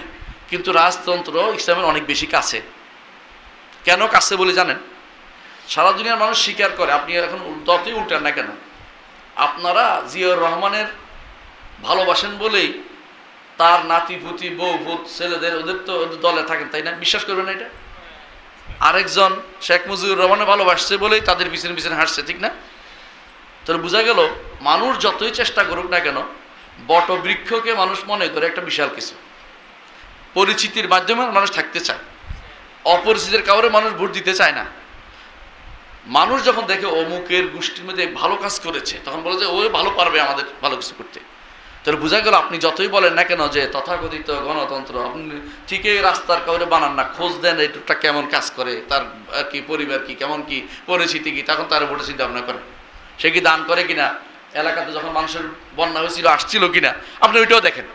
এর অর্থ হচ্ছে এই জন্য ইসলাম বলে রাজতন্ত্র অনেকটাই ইসলামের কাছাকাছি। তবে রাজারা সব ইসলামিক পদ্ধতি আমি বলবো না, ইসলামিক পদ্ধতি অনন্য, কোনো সন্দেহ নেই, এটা খেলাফত পদ্ধতি অনন্য, এটা খেলাফত। রাসূলুল্লাহ সাল্লাল্লাহু আলাইহি ওয়াসাল্লাম এটাই বলছেন। খেলাফত শব্দের অর্থ কি? খেলাফত শব্দের অর্থ কি বলতে পারবেন? প্রতিনিধিত্ব। আহসানতা। খেলাফত অর্থ হলো প্রতিনিধিত্ব। এই প্রতিনিধিত্ব আরেকটা অর্থ আছে খেলাফতের, এটা কি বলেন? আরেকটা অর্থ আছে খেলাফতের, হ্যাঁ কি না, খেলাফতের একটা অর্থ আছে প্রতিনিধিত্ব, কোনো সন্দেহ নেই। এই হিসাবে আছে, পরটা বড় বলতেছি, এই হিসাবে আপনি কিসের প্রতিনিধি? আপনি একটা হচ্ছে উত্তরাধিকার, খেলাফত তো খলিফা, আপনি একজন চলে গেছে আরেকজন স্থান দিছে, আর প্রতিনিধি হচ্ছে আরেকজনের পক্ষ থেকে আপনি দায়িত্ব আদায় করতেছেন। যখন আপনি খলিফা হবেন অর্থ হচ্ছে আপনি আল্লাহর বিধান প্রবর্তনে আপনি এই কাজটা করে যাবেন, আপনার দায়িত্বপ্রাপ্ত হয়েছেন, দায়িত্বপ্রাপ্ত। আর যখন আরেকটা খলিফা অর্থ হচ্ছে একজন নাই, আরেকজন তার স্থলাভিষিক্ত হয়েছে। স্থলাভিষিক্ত হওয়ার অর্থে কিন্তু আমরা খলিফা বানাই না, কারণ স্থলাভিষিক্ত আল্লাহর কোনো স্থলাভিষিক্ত কেউ নাই, আমরা প্রতিনিধি বানাই আল্লাহর বিধানকে বাস্তবায়ন করার জন্য, তাদের কাজের ওইটা। বুঝে আসছে কথাটা? এখন একজন আরেকজনকে দেখার ভিত্তিতে আপনার যখন বাসা থেকে চলে যান, সফরে যান, তখন কি বলেন? আল্লাহুম্মা আনতা সাহিবু ফিস সাফার ওয়াল খলিফাতু ফিল আহলি ওয়াল মাল। আল্লাহ, আমি চলে গেলেও আপনি আমার পরিবারকে দেখে শুনে দেখেন। আল্লাহ দেখবি, এটা দেখার দায়িত্ব, বুঝেন না? এইটা হচ্ছে তাদের দায়িত্ব। এই হিসেবে তারা দেখারও দায়িত্ব রয়েছে, উম্মতের তাদের অধীন যতগুলি মানুষ এদেরকে দেখার দায়িত্ব তাদের রয়েছে। এই হিসেবেও তারা কি খলিফা, বুঝছেন তো কথাটা? দেখার দায়িত্ব হিসাবে, রাখাল হিসাবে, কুল্লুকুম রাইন বা কুল্লুকুম মাসউলুন আন রাইয়াতি, এই হিসাবে হচ্ছে তাদের কাজ। এই খেলাফত প্রতিষ্ঠা করা বা এই ইমামত প্রতিষ্ঠা করা, এটা হচ্ছে ফরজে আইন, ফরজে কিফায়া, এটা হচ্ছে ফরজে কিফায়া, না হলে সবাই গুনাহগার হবে। এটা ইজমাই মাসালা। তবে এইটাকে খেলাফত বলেন আর ইমারত বলেন, এটা হচ্ছে আপনাদের পার্থক্য। খলিফা হওয়াই নিয়ম, মুসলিম বিশ্বের একজন খলিফা হবে, এটাই নিয়ম। ভিন্ন ভিন্ন অবস্থা কখন হয়? যখন এটা হওয়া সম্ভব হয় না তখন। এখন যেমন আমাদের এখনটা অবস্থা বিরাজ করছে, যে অবস্থাটা কখনো প্রশংসার জিনিস না, আর এটা হওয়া এখন প্রায় অনেক দুরূহ ব্যাপার হয়ে দাঁড়িয়েছে, যে সবাই মিলে একজনকে খলিফা বানাবে। কারণ বাংলাদেশি বলবে যে আমি আমার এলাকার লোক চাইকে খলিফা, পাকিস্তানি বলবে যে আমার এলাকার লোক খলিফা হবে, হ্যাঁ, ইন্দোনেশিয়ান বলবে যে আমরা সবচেয়ে বড় রাষ্ট্র বিশ্বের মধ্যে, জায়গার দিক থেকে মানুষের দিক থেকে না হইলেও আমাদের দেশে খলিফা হবে। আর ওরা বলবে যে অসম্ভব, ওরা তো ইসলামে জানে না, ওরা কিসের খলিফা হইবে। আর তুরস্ক বলো আমরা লিড দিছি সারা বিশ্বকে, আমরাই খলিফা হবো। এই বেদালে কেউ কিন্তু শান্তি পাবে না। খেলাফত আন্দোলন করলে খেলাফত পাওয়া যায় না, এটা ভুয়া কাজ। খেলাফতের জন্য মূল কাজ হচ্ছে ইসলাম দিয়ে মানুষকে বোঝান, জাতীয়তাবাদ ছাড়েন, একজন যোগ্য ব্যক্তিকে মানেন। এই মাথা যেদিন আসবে সেদিন আপনার বাঙালি বলবে না যে বাঙালি হইতে হবে জরুরি না, পাকিস্তানি বলবে পাকিস্তানি হওয়া জরুরি না, আরবি বলবে যে না আরবিয়ান হওয়া জরুরি না। যদি কোরাশি হওয়া তো এমনি খেলাফতের শর্ত, খলিফা হওয়ার শর্ত। সেই হিসাবে যদি কোনো আরবি নাও হয়, খলিফা আরবি কোরাশি হয়েই যায়, অর্থাৎ কোরাশি হয়, সেদিকে আরবি ভাষী কোনো কারণে না শিখলো, তারপর কোনো অসুবিধা আসে না। কিন্তু সাধারণত আরবি সত্যিকার যারা কোরাশি তারা আরবি ভাষা থেকে ছাড়িয়ে আসে নাই। আমাদের দেশে অনেক কোরাশি আছে, হ্যাঁ, ভারতে আছে অনেক কোরাশি, বা হামলা করে দেখি মুসলমান দেশে, নামও বলে কোরাশি, প্রত্যেককে কোরাশি নাম দিলে হয়। অধিকাংশ অনেক এরকম কোরাশির অভাব নাই, মিথ্যাচারকে। বাংলাদেশে অনেক আছে পীররা সৈয়দ, সৈয়দ কি, হ্যাঁ, যে বাপের নাম সৈয়দ আলী ছিল, এই জন্য সৈয়দ হয়েছে। এখানে সৈয়দ আসবে কোথেকে? মান বাত্তা আবি আমালুহু লাম ইউসরা বি নাসাবু, যার আমল তাকে দূরে সরিয়ে দিবে, ইসলাম তাকে, তার নসব বংশ তাকে আগিয়ে দিবে না। সুতরাং ইসলাম শুধু এক জায়গায় রেখেছে। কোরাইশকে কেন মানতে বলেছে? একটাই কারণ, কেন? আন্নাসু তাবুল লিকুরাইশ বাররুহুম লিবাররিহিম ফাজিরুহুম লিফাজিরিহিম। রাসূলুল্লাহ সাল্লাল্লাহু আলাইহি ওয়াসাল্লাম বলেছেন মানুষ কোরাইশের অনুসারী থাকবে কিয়ামত পর্যন্ত, এই আমর এটার মধ্যে। কারণ নেককার অনুসরণ করে, বদকার তাদের বদকার অনুসরণ করে। যুগে দেখে রাসূলুল্লাহ সাল্লাল্লাহু আলাইহি ওয়াসাল্লাম কোরাইশি, নেককার রাসূল অনুসরণ করছে, আর আবু জাহেল কোরাইশি, বদকারা সব আবু জাহেল অনুসরণ করছে। বুঝছেন তো? মানে নেকের বদের উভয় দিক থেকে কোরাশিদেরকে সবাই দুনিয়া মেনে নিয়েছে, এখনও সেটা মানবে, এটাই স্পষ্ট। এই জন্য রাসূল তাদেরকে এটা বলেছেন যে এই থাকতে এখনও আমরা যে কোরাশি দেখি মনে করি যে এদের যোগ্যতা বেশি, ভালোই মানুষ মনে করে এটা, কারণ এলমের দিক সব দিক থেকে ভালো থাকে। এলেম না থাকলে কোরাশি দিয়ে কাজ হবে না।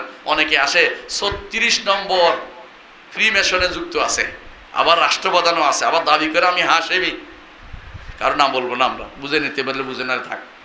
এরকম ফ্রি মেশনের মধ্যে যুক্ত 36 নম্বর, বুঝে একটা ধাপ আছে ফ্রি মেশন। ফ্রি মেশন জিনিসটা শিখতে পারলে, জানতে পারলে অনেক লম্বা জিনিস বলতে পারবো না, এখন সময় নেই। মনে রাখবেন রাষ্ট্রপ্রধান নির্বাচন করতেই হবে, এটা মুজমা আলাইহি মাসালা। রাষ্ট্রপ্রধান যদি সমাজ খেলাফত প্রতিষ্ঠা নাও হয় রাষ্ট্রপ্রধান নির্বাচন করতে হবে। আল্লাহ তাআলা বলছেন ইয়া আইয়ুহাল্লাযীনা আমানু আতিউল্লাহ ওয়া আতিউর রাসূলা ওয়া উলিল আমরি মিনকুম। উলিল আমরি মিনকুম, উলিল আমর লাগবে।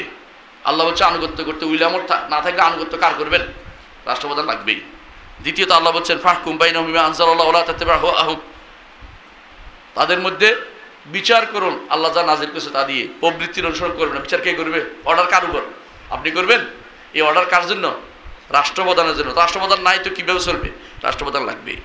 আল্লাহ তা আরও বলছে ওয়া আনিহকুম বাইনাহুম বিমা আনজালাল্লাহু ওয়া লা তাত্তাবি'উ আহওয়াহুম, অন্য আয়াতে বলছেন তাদের মধ্যে আপনি আল্লাহর বিচার, আল্লাহ যা নাজিল তা দিয়ে বিচার করুন। রাষ্ট্রপ্রধান লাগবে, কোনো সন্দেহ নেই।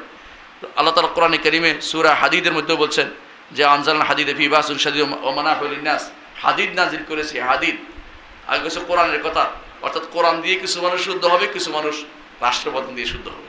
বুঝে আসছে কথাটা? এটাও এই জন্য রাষ্ট্রপ্রধান লাগবেই।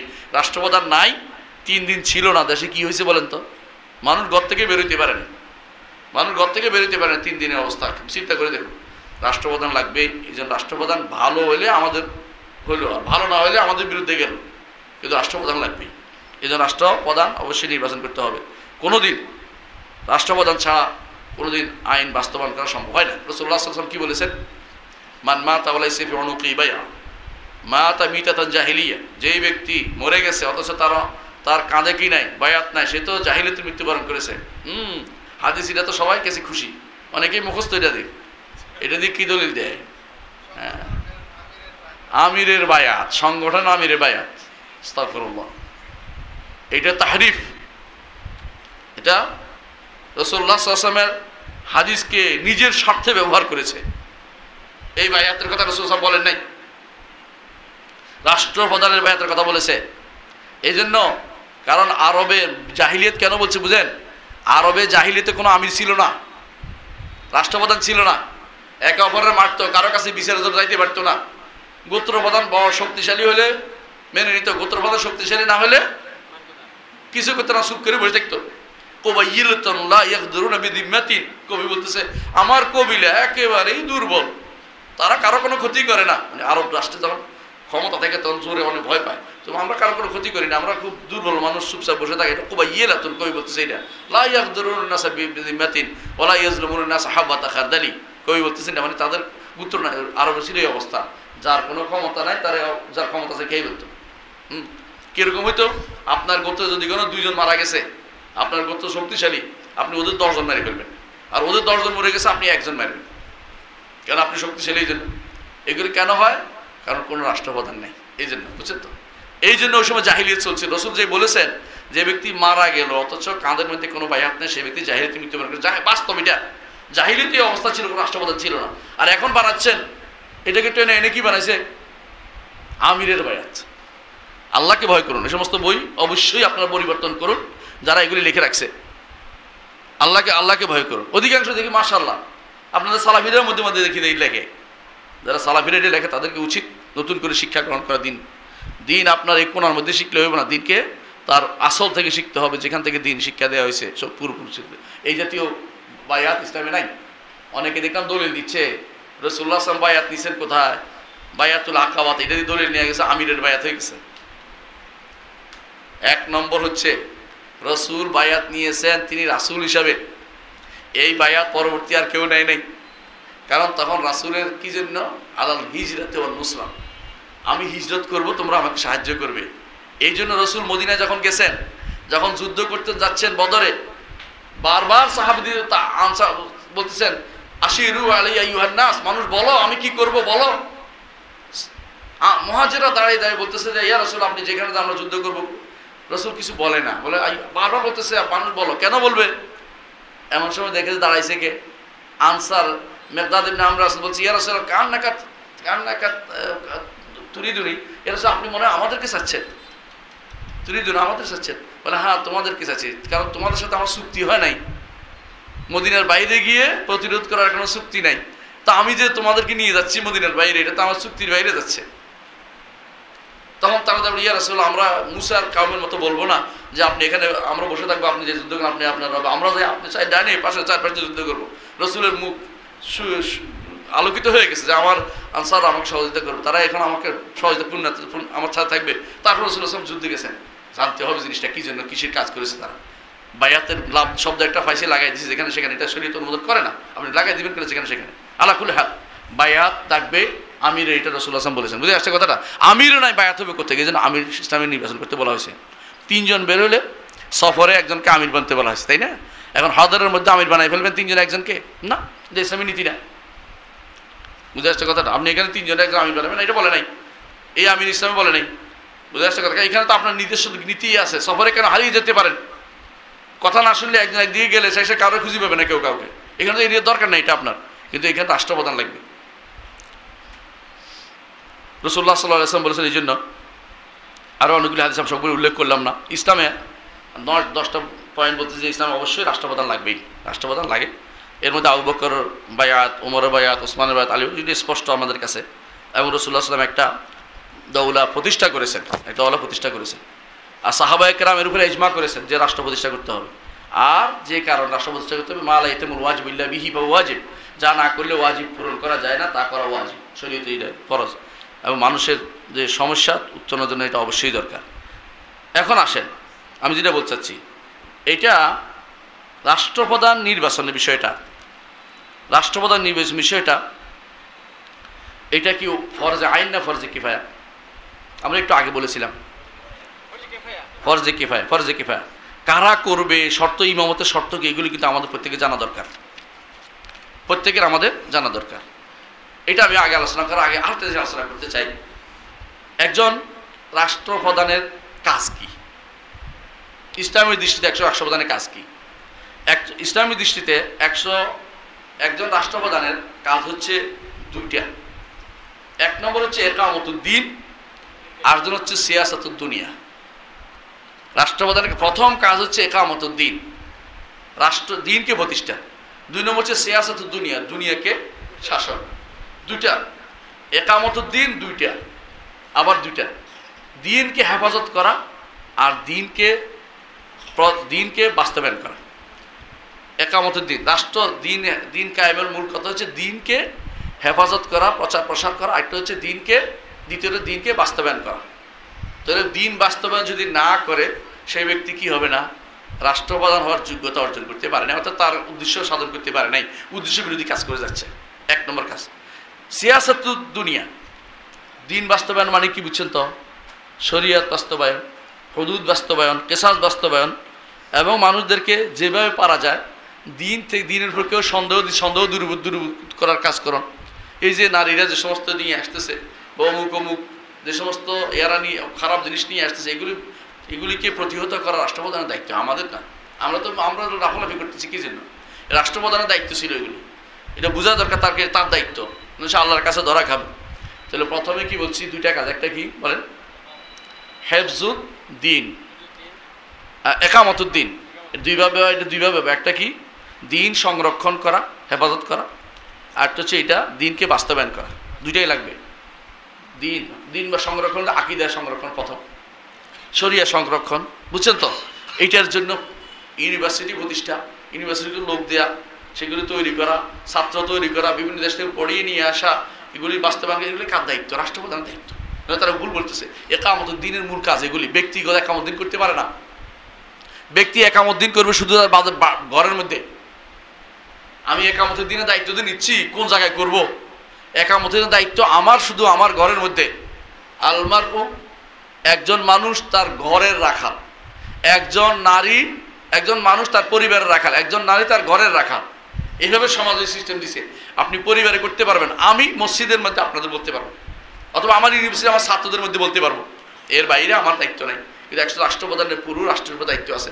দ্বীনকে সংরক্ষণ করা 1 নম্বর কাজ, বুঝছেন তো? এই দ্বীনের আকীদা ও শরীয়ত উভয় সাইড, বিশুদ্ধতা বাস্তবায়ন করা, অশুদ্ধটাকে বাদ দেয়া। আর দ্বীনকে 2 নম্বর হচ্ছে বাস্তবায়ন করতে হবে। সংরক্ষণ শুধু না, বাস্তবায়ন করতে হবে। এটা প্রথম দায়িত্ব রাষ্ট্রপ্রধানের। রাষ্ট্রপ্রধানের দ্বিতীয় দায়িত্ব হচ্ছে দ্বীন দিয়ে দুনিয়া পরিচালনা করা। দ্বীন দিয়ে দুনিয়া পরিচালনা করা। আবার এমনি পরিচালনা করলে হবে না। আপনি যদি কোনো বাইরের কোনো নীতি নিয়ে আসেন, গণতন্ত্র, সমাজতন্ত্র, অমুকতন্ত্র, শয়তানতন্ত্র নিয়ে চলে আসেন, এগুলি আমাদের কোনো কাজে আসবে না। এগুলি দিয়ে বাস্তবায়ন করলে আপনি রাষ্ট্রের দায়িত্ব পালন করেন নাই। রাষ্ট্রপ্রধানের দায়িত্ব পালন করেন, এগুলি তো আমাদের শেখা দরকার। আমি যদি কোনো এই জিনিসটা আমরা যদি কোনো আগে থেকে প্রতি ঘরে ঘরে শিখাইতে পারতাম, আমাদের যারা রাষ্ট্রপ্রধান হয় তারা কি আর বিপরীত যেতে পারতো? তারা মনে করতো আমি দিন থেকে তো বেরিয়ে যাচ্ছি, এটা করলে তো আমি দিনে থাকতে পারতেছি না। তো আমাদের যারা সচিব হয়ে বসে আছে, আমাদের যারা ওই ডিসিএসপি হয়ে বসে আছে, ওরা কি দিন কি করতে হবে তারা বুঝে, তারা মনে করে তারা স্বাধীন হয়ে গেছে। আমরা নামাজ পড়ি, মসজিদ দান করি, মসজিদে 10টা ফ্যান দিছি আমি, আমার নাম দিয়ে একটা কি করবে, হ্যাঁ একটা বড় ধরনের বাহাবা দিবে, এটা মনে করে বসে আছে। এটা তার দায়িত্ব মনে করতেছে না যে আমার আরো বড় দায়িত্ব রয়েছে, এটা কিছু না, এটা দান, তার হিব এটা বললে সব, না করলে গুণা নাই, কিন্তু আমার বড় দায়িত্ব রয়েছে, এটা বাস্তবায়ন না করলে আমার এলাকায় যদি সরিয়ে বিরোধী কিছু হয়, এটা আমার আল্লাহ আমাদের ধরবে। তার ডিসির দরকার, এটা এসপি সাহেবের জানা দরকার, কিন্তু ওদের জানা দরকার।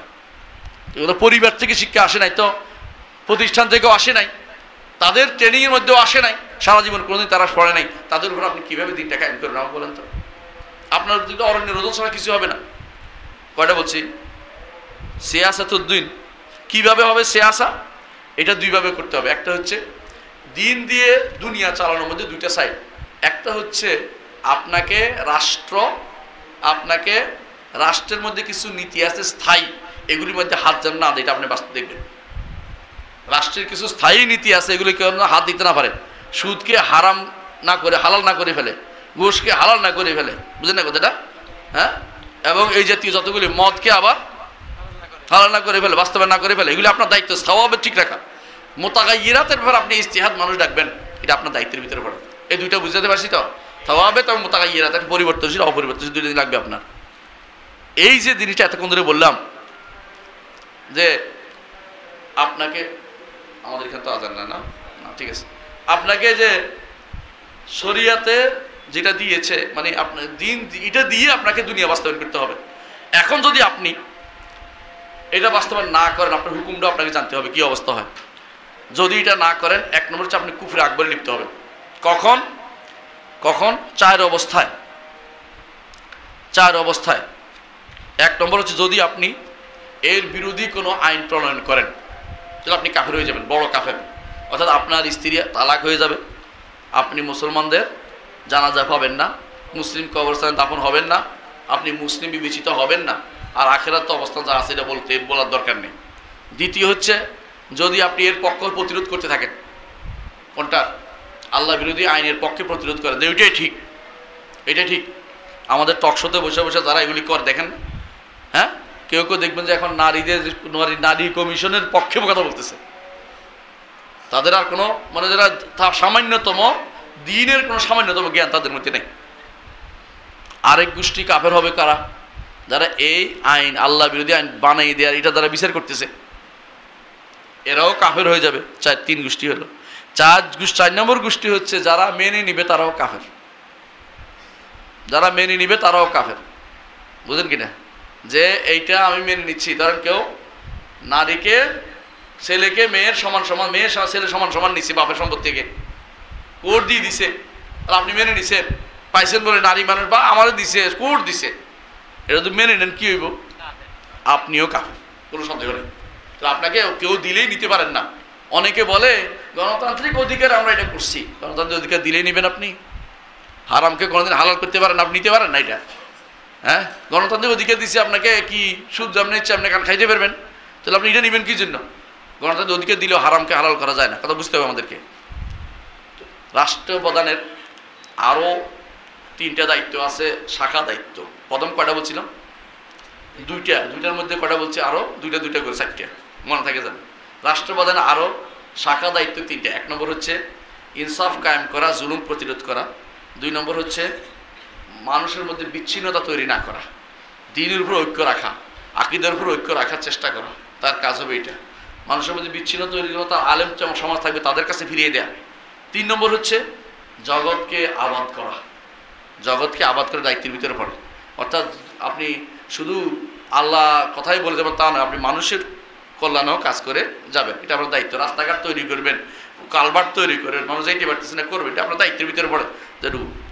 আর কিভাবে এখন বলেন রাষ্ট্রপ্রধান নির্বাচিত হবে?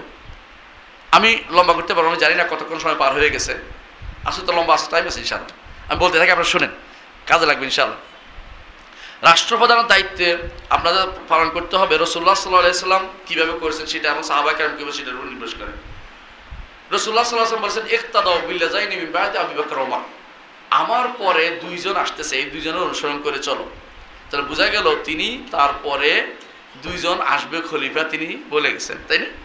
আবার রাসূল বলেছেন যে আমার সুন্নত অনুসরণ করো, আমার খলিফাদের সুন্নত অনুসরণ করো। তো তারপরে খলিফা হবে, রাসূলের ভবিষ্যদ্বাণী আছে। আরও বলেছেন যে আমার পরে 30 বছর খেলাফত থাকবে, তো তারপরে খলিফা তো খলিফা রাসূল বলে বোঝা গেল যে খলিফা নির্বাচন করতেই হবে আমাদেরকে। খলিফা কীভাবে নির্বাচন হয়? খলিফা নির্বাচনের মোট 2টা এবং 4টা বলতে পারি। 2টা কেন প্রথমে বলি, 4টা বললে ভালো। 4টা। 1 নম্বর হচ্ছে যে পরোক্ষভাবে বিভিন্ন ইঙ্গিতপূর্ণ কথা থাকবে জনগণের প্রতি। যেমন রাসূলুল্লাহ সাল্লাল্লাহু আলাইহি ওয়াসাল্লামের কাছে এক মহিলা এসে বলে, ইয়া রাসূলুল্লাহ আমাকে এটা দেন। রাসূল বলে যে পরে আসিও, বলতে আপনি না থাকলে আবু বকরের কাছে যান। বুঝাইল কেন আবু বকর? তারপরে রাসূলুল্লাহ সাল্লাল্লাহু আলাইহি ওয়াসাল্লাম বলছেন যে আবু বকরকে বলে ইমামতি করতে। কি বুঝাইছে? খেলাফত কিন্তু সরাসরি আবু বকর খলিফা বর্ণনা করে যান নাই, এটা সত্য কথা, কিন্তু এটা ইঙ্গিত করে গেছেন এরকম ইঙ্গিতের পূর্ণ খলিফা হয়। বুঝে আসছে? 2 নম্বর হচ্ছে সরাসরি বলে গেছে, যেমন কে ওমরকে আবু বকর খলিফা বানিয়ে গেছে, এটা ইসলামী বৈধ, অবৈধ কোনো কিছু নাই। 3 নম্বর হচ্ছে একাধিক ব্যক্তি থেকে বাছাই করে নিতে একটা উচ্চ কক্ষ আছে, উচ্চ কক্ষ দিয়ে বানাইছে। যেমন বানাইছে কে? ওসমান রাদিয়াল্লাহু আনহুকে 6 জনের মধ্যে থেকে বাছাই করে নেওয়া হয়েছে, একজন কাস্টিং বুট দিয়ে তাকে খলিফা বানিয়েছেন। বুঝছেন তো? আব্দুর রহমান ইবনে আউফ। এর অর্থ হচ্ছে ইসলামে এটাও অনুমোদিত, উচ্চ কক্ষের, সব মানুষের না, গ্রহণযোগ্য ব্যক্তিদের, এটা সব মানুষে একজন বানাবে না, এটা হলো নিয়ম ইসলামের। আর আলী রাদিয়াল্লাহু আনহু বিষয়টা শুধুমাত্র যারা আহলুল হাল ওয়াল আকদ তারা বানাইছে, বাইরের লোকে এখানে হস্তক্ষেপ করে নাই। তখন বোঝা গেল এখানে 4 পদ্ধতি ইসলামে আছে। আরেকটা পদ্ধতি ইসলামে আছে, সেটা হচ্ছে যদি কেউ জোর করে ক্ষমতা এসে যায় তাকে মেনে নিতে হবে। এটা ইসলামের পদ্ধতি না, কিন্তু মেনে নিতে হবে। ঠিক রাজা হিসাবে যদি কোনো এসে যায় তাকে মেনে নিতে হবে। ইসলাম বলে ইসলামের পদ্ধতি না হলো মেনে নিতে বলে ইসলাম। কেন? ইসলামে বলে শুরুতে কোনো কিছু অবৈধ থাকলেও শেষ পর্যন্ত যদি ভালো হয়ে যায় মেনে নিতে হয়। ইসলামের নীতিটা আছে, ইসলামের নীতিটা আছে। কথা বলছেন কিনা? শুরুটা যদিও ভালো না, শেষটা ভালো হইতে হয়। মানে শুরুটা অনেক সময় ঠিক মতো হয় নাই, শেষটা সুন্দর করে দিতে হয়। ইসলামের নিয়ম এটা। ইসলামের মধ্যে এরকম বহু কিছুই আছে, বহু কিছু আছে, আমরা উদাহরণ দিচ্ছি। এই জন্য এই জোর করে ক্ষমতা গেলেও যদি সে শরিয়া মোতাবেক চালায় তাকে মেনে নিতে ইসলাম বলেছে। ইসলাম হাদিস বহু আছে, এটার মধ্যে লম্বা, আমি এত হাদিস উল্লেখ করতে পারবো না, সময় নেই, আপনারা বুঝে নেবেন এটা। এখন বলেন কারা বানাবে? কারা বানাবে খলিফা? যে বানাবে, কারা বানাবে খলিফা? বানাবে কারা? এটা নিয়ে আমাদের দেশে যে সিস্টেম, গণতান্ত্রিক সিস্টেমে রাষ্ট্রপ্রধান বানায় কারা? যার একটা ভোট আছে সেই বানায়, যার একটা ভোট আছে সেই বানায়। ইসলাম বলে যে না, ইসলাম বলে যে ভোট দেওয়ার অধিকারী আপনাকে জানতে হবে। যে নামাজ পড়ে না সে ভোটার হইতে পারবে না, সোজা কথা এটা। সে যে যোগ্য এটা প্রমাণিত হয়ে মসজিদে আসে, ইমাম সাহেব বলবে যে লোকটা যোগ্য, নামাজি মানুষ, যে নামাজ পড়ে না সে ভোট পাবে না। নামাজ পড়ে ইমানদার না ভোট কেমনে পাবে? আপনি বুঝেন না কথাটা? অন্তত জাহিরুস সালাহ বলে এটাকে, প্রকাশ্যে সে ভালো, এরকম ব্যক্তি হতে হবে তাকে। বুঝে আসছে কথাটা? রাষ্ট্রপ্রধান ইমানদার হতে হবে, রাষ্ট্রপ্রধান, বুঝছেন, ইমানদার হতে হবে। যারা ভোট দিবে, যারা আগে কথা বলি, ভোট দিবে যে সেও ইমানদার হতে হবে এবং তার বিবেক থাকতে হবে, পাগল না, অপ্রকৃতস্থ না, পুরুষ হতে হবে। এটা বললে তো কইবে হ্যাঁ নারীদেরকে একপাশে করা হয়েছে না, নারীদেরকে আল্লাহ তাআলা বলছে ওয়াক্কারনা ফি বুয়ুতিকুন্না, ঘরে থাকো। নারীদেরকে এই নির্বাচনে অংশগ্রহণ করতে অনুমতি দেওয়া হয়নি, নিজেও হতে পারবে না, কাউকে ভোটও দিতে পারবে না। প্রমাণ হচ্ছে রাসূলুল্লাহ সাল্লাল্লাহু আলাইহি ওয়াসাল্লাম স্ত্রীদের মধ্যে আয়েশা রাদিয়াল্লাহু আনহা জীবিত ছিলেন, হাফসা রাদিয়াল্লাহু আনহা জীবিত ছিলেন, সবাই জীবিত ছিলেন, একজনেও ওনাদের পরামর্শ নিতে যায়নি। না আবু বকরের সময়, না ওমরের সময়, না আলীর সময়, না ওসমানের সময়, কোনো সময় এরপরও যায় নাই। কারণ তারা জানে যে এইটা এই জায়গাতে তাদের অ্যাক্সেস নাই, তারা হইতেও পারবে না, দিতেও পারবে না। এখানে শুধুমাত্র বিশেষ লোকেরাই শুধুমাত্র ভোট দিতে পারবে, অন্যেরা এই ভোট দিতে পারে না, এটা নিয়ম নয়। নিতেও পারবে না, দিতেও পারবে না। তাহলে ভোট আহলুল হাল ওয়াল আকদ সম্পর্কে আমাদের জানতে হবে। দেখেন আহলুল হাল ওয়াল আকদের একটা বই, এত বড় বই, কেন? তার শর্তগুলি আমাদের জানা দরকার, কারা হইতে পারবে। আমি যদি কোনো ছোটো কাল থেকে এই জিনিসটা মানুষকে জানা দিতে পারতাম, জ্ঞান দিতে পারতাম মানুষদেরকে, তাহলে মানুষ কি আহলুল হাল একটা ভোটার হওয়ার জন্য অন্তত নামাজ মসজিদে আসতে হবে? আমি বলছি এটাই। সে বলতো আমি তো তাহলে কোনো এইদের এই ইয়াতে পড়ি না, এই সোসাইটিতে আমি নাই, নামাজে না পড়ে এই সোসাইটিতে আমি নাই। আর এখন এই নাস্তিকতাদের সরাসরি চলতেছে আমাদের ইউনিভার্সিটিগুলি থেকে, এইভাবে ইয়া দিয়া বড় বড় এই কি বলে বিশাল বিশাল ইয়া দিয়ে মানুষ নাস্তিক বের করতেছে। হ্যাঁ, বড় বড় পাইপ দিয়া নাস্তিক বের করতেছে এগুলো দিয়ে। হ্যাঁ, আমার এই ছোট ফু দিয়ে কি হবে? নাস্তিক বের করতেছে এমনি বড় বড় ইয়া দিয়া, হ্যাঁ, চুঙ্গা দিয়া। আর আমার ফু দিয়ে কি হবে? আমি যে মূল সমস্যা করছি, কিন্তু আমি তারা শিখাইতে পারি না যে তুমি কিন্তু মুসলিম সমাজের একজন সদস্য হতে হলে তোমাকে কিন্তু সালাত আদায়কারী হতে হবে, এটা কিন্তু মাস্ট। তোমাকে বিধিবিধান মেনে চলতে হবে, শরীয়ত মেনে চলতে হবে, জাহেরুস সালাহ প্রকাশ্যে তোমাকে মেনে চলার মতো কাজ থাকতে হবে। ইসলাম বিরোধিতার মধ্যে তুমি দেখা না যায় তোমাকে যেন। এই শর্তগুলি মাস্ট লাগবে, জাহেরুস সালাহ বলে এটাকে। এমনকি চুরি করছে সেও ভোট দিতে পারবে না। ধরো চুরিতে মার খেয়েছে, চুরি করছে, ইয়া করছে, কি বলে শাস্তি সত্য, ভোট দিতে পারবে না, ভোট নিতেও পারবে না। এবং দ্বীনি ইলমের একটা বিশাল অংশ তার মধ্যে থাকতে হবে। এবং সর্বশেষে মত দেওয়ার মতো যোগ্যতা তার থাকতে হবে। সবাই তো মত দিতে পারে না, সুতরাং এরা ভোট দিতে পারবে। এই শর্তগুলি অবশ্যই আমাদের জানতে হবে কারা ভোট দিতে পারবে। এদের নাম হচ্ছে আহলুল হাল্লে ওয়াল আকদ। এদের নাম হচ্ছে আহলুল হাল্লে ওয়াল আকদ। আহলুল হাল্লে অর্থ হচ্ছে যারা গিরা খুলতে পারে, আর আকদতে যারা যে গিরা লাগাইতে পারে। শব্দ অর্থ বুঝছেন তো? অর্থাৎ যারা গণ্যমান্য, যারা গণ্যমান্য ইসলামী দৃষ্টিকে, বর্তমান দৃষ্টিতে না, বর্তমান দৃষ্টিকে গণ্যমান্য কারা? হোমরা সোমরা। হ্যাঁ, বর্তমানে গণ্যমান্য এটা জঘন্য না, আমাদের গণ্যমান্য ইমানদার।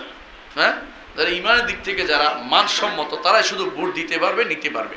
এখন বলো এটা বললে তো অমুক দল পেয়ে যাচ্ছে, তো আপনি অমুক দলের মতো আরো একটা ভালো করেন, যে আপনারা ভাবেন আপনি আরেকজন হিংসা করে আপনি কাফের হয়ে যাবেন নাকি? ইমানদার না হলে ভোট পাবে না, এটা সিদ্ধান্ত নিতে হবে আপনাদেরকে। ভোট দিলে আপনি গুনাহগার হবেন, ভোট নিলে তারাও যোগ্যতা অর্জন করতে পারবে না, তারা যাওয়ার অধিকার রাখে না। বুঝতে পারছেন কথাটা?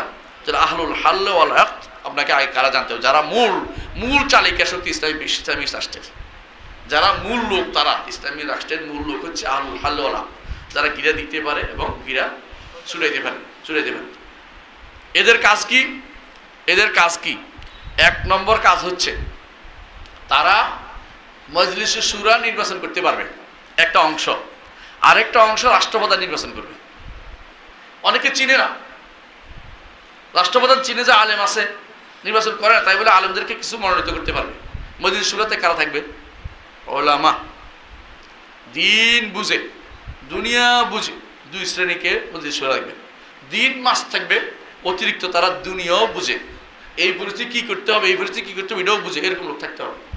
যদি কম থাকে কম, দিনদারি তাদের মধ্যে অবশ্যই থাকতে হবে, মাস্ট। প্রথম সদস্য আহলুস শুরা কখনো নারী হইতে পারে না, মজলিস শুরা কোনোদিন নারী হইতে পারে না, নারী কোনোদিন মজলিস শুরা সদস্য না। এই জন্য আয়েশা রাদিয়াল্লাহু আনহা এত বড় ফকিহা, কিন্তু কোনোদিন আবু বকর, ওমর, ওসমান, আলীর কোনো মজলিস শুরা সদস্য ছিলেন না। বুঝতে পারছি? কোনোদিন ছিলেন না। কখনো কখনো তারা কোনো সাধারণ মানুষকে আনছেন যার মধ্যে যোগ্যতা আছে, কিন্তু তারপরেও মহিলাদেরকে আনেন নাই। আপনি মহিলাদের ভোটের জন্য, মহিলাদের একটা পদ পাওয়ার জন্য, 300কে 600 বানানোর জন্য, এতগুলি সংরক্ষিত আসন পাওয়ার জন্য ব্যস্ত হয়ে পড়ছেন। আপনি কি জানেন যে এটা একটাও জায়েজ নেই? না জানলে আপনি জানার চেষ্টা করুন যে এটা ইসলামে নাই। এখন বলতে পারে তো মহিলাদেরকে ইগনোর করেছে না, ইগনোর নয়, তাদেরকে আলাদাভাবে তাদের বক্তব্য তুলে ধরার জন্য ভিন্ন প্ল্যাটফর্ম দিয়ে দিবেন, কিন্তু এটা মজলিস শুরার সদস্য হবে না। এটা তাদের বক্তব্য কি সমস্যা থাকলে তাদের কি সমস্যা এটা উঠে দিবেন, মজলিস শুরা দেখবেন ঠিক আছে কিনা। তাই বলে কি তাদেরকে অন্য কোথাও দেয় নাই? তাদের অন্য সব জায়গায় দিয়েছে। বিচারক হইতে পারবে না, মসজিদের ইমাম হইতে পারবে না, রাষ্ট্রপ্রধান হইতে পারবে না, মজলিস শুরার সদস্য হইতে পারবে না। কথা বুঝেন? আর বাকি সে কি করতে পারবে? পড়াইতে পারবে, মেয়েদের স্কুলে পড়াইতে পারবে, চাকরিও করতে পারবে যেখানে তার পর্দার ব্যাঘাত না হয়, শরীয় বিরোধী না হয়, তার তো প্রয়োজনে স্বামীর অনুমতিক্রমে করতে পারবে না, করতে পারবে না। কথা বুঝেন? তাহলে বোঝা গেল যে এখানে ব্যবসা করতে পারবে সে, শরীয়তে নিষেধ নাই, যদি কোনো শরীয় মোতাবেক সে চলতে পারে এবং তার সেখানে হুরমত লঙ্ঘিত না হয়, শরীয় কোনো কিছু পরিবর্তিত না হয়, তো সে করতেই পারবে, নিষেধ নাই শরীয়তে। কারণ আমাদের মা খাদিজা রাদিয়াল্লাহু আনহা তিনি তো ব্যবসা করতেন, তবে তিনি কি বাজারে গেছিলেন না একা একা ঘুরে বেড়াইছেন কোথাও? আর যারা মাঝে মাঝে দেখবেন দুই একজন খুব বড়াই করে বলে আমাদের মা তিনি তো ব্যবসা করেছেন, তুমি ব্যবসা করেছো, তোমার মতো ছিল, তোমার মতো হ্যাংলামি করছে, দুনিয়া হাঁটি বেড়াইছে, পুরুষের সাথে যেখানে সেখানে বসে আসছিল, এই চিন্তা তো আমাদের মায়েদের ছিল না, তোমরা তো ঢুকছো, এটা তো ইউরোপিয়ানদের থেকে আনছো, কাফেরদের থেকে নিয়ে আসছে চিন্তা ভাবনা। তাহলে এক নম্বর কাজ হচ্ছে তারা কি করবে, মসজিদ শুরার একটা অংশ তারা নির্বাচন করবে, আরেকটা অংশ কে নির্বাচন করবে? রাষ্ট্রপ্রধান নিজে বাছাই করে নিতে পারবে আলেমদের থেকে, যে তাদেরকে কেউ চিনে নাই, উনি চিনছে যে এরা যোগ্য, তারা তাদের থেকে একটা অংশ নিয়ে পড়ে দিতে পারবে, তার যোগ্যতা আছে এটা। দ্বিতীয়ত তারা কি করবে, খলিফার জন্য নির্বাচন করতে পারবে, সরাসরি করতে পারবে, অথবা মসজিদ শুরা মসজিদ শুরা করতে পারবে। বায়াত তারা অনুষ্ঠিত করতে পারবে, বায়াত নিতে পারবে, বায়াত তাদের থেকে বায়াত নেবেন কে? খলিফা। দ্বিতীয় হচ্ছে তারা প্রয়োজনে বাছাই করতে পারবে, খেলাফতের মধ্যে যারা খলিফা হওয়ার যোগ্য তাদের মধ্যে তারাই বাছাই করে নিতে পারবে। যেমন বাছাই করছে কে? 6 জনে বাছাই করছে, একজন 3 জনের করছে ওসমান, 3 জনের করছে আলী। বুঝছেন কথাটা? তোর আব্দুর রহমান ইবনে আউফ তখন এক পক্ষে গেছেন, ওই পক্ষে পাশ করে গেছে, বুঝছেন তো? জি। আর তারা বায়াত যে বেশি উপকারী তার হাতে বায়াত করতে পারবেন, এমনকি সর্বশেষ তারা রাষ্ট্রপ্রধানকে বরখাস্ত করতে পারবেন, এই ক্ষমতা রাখেন। বুঝলেন কথাটা?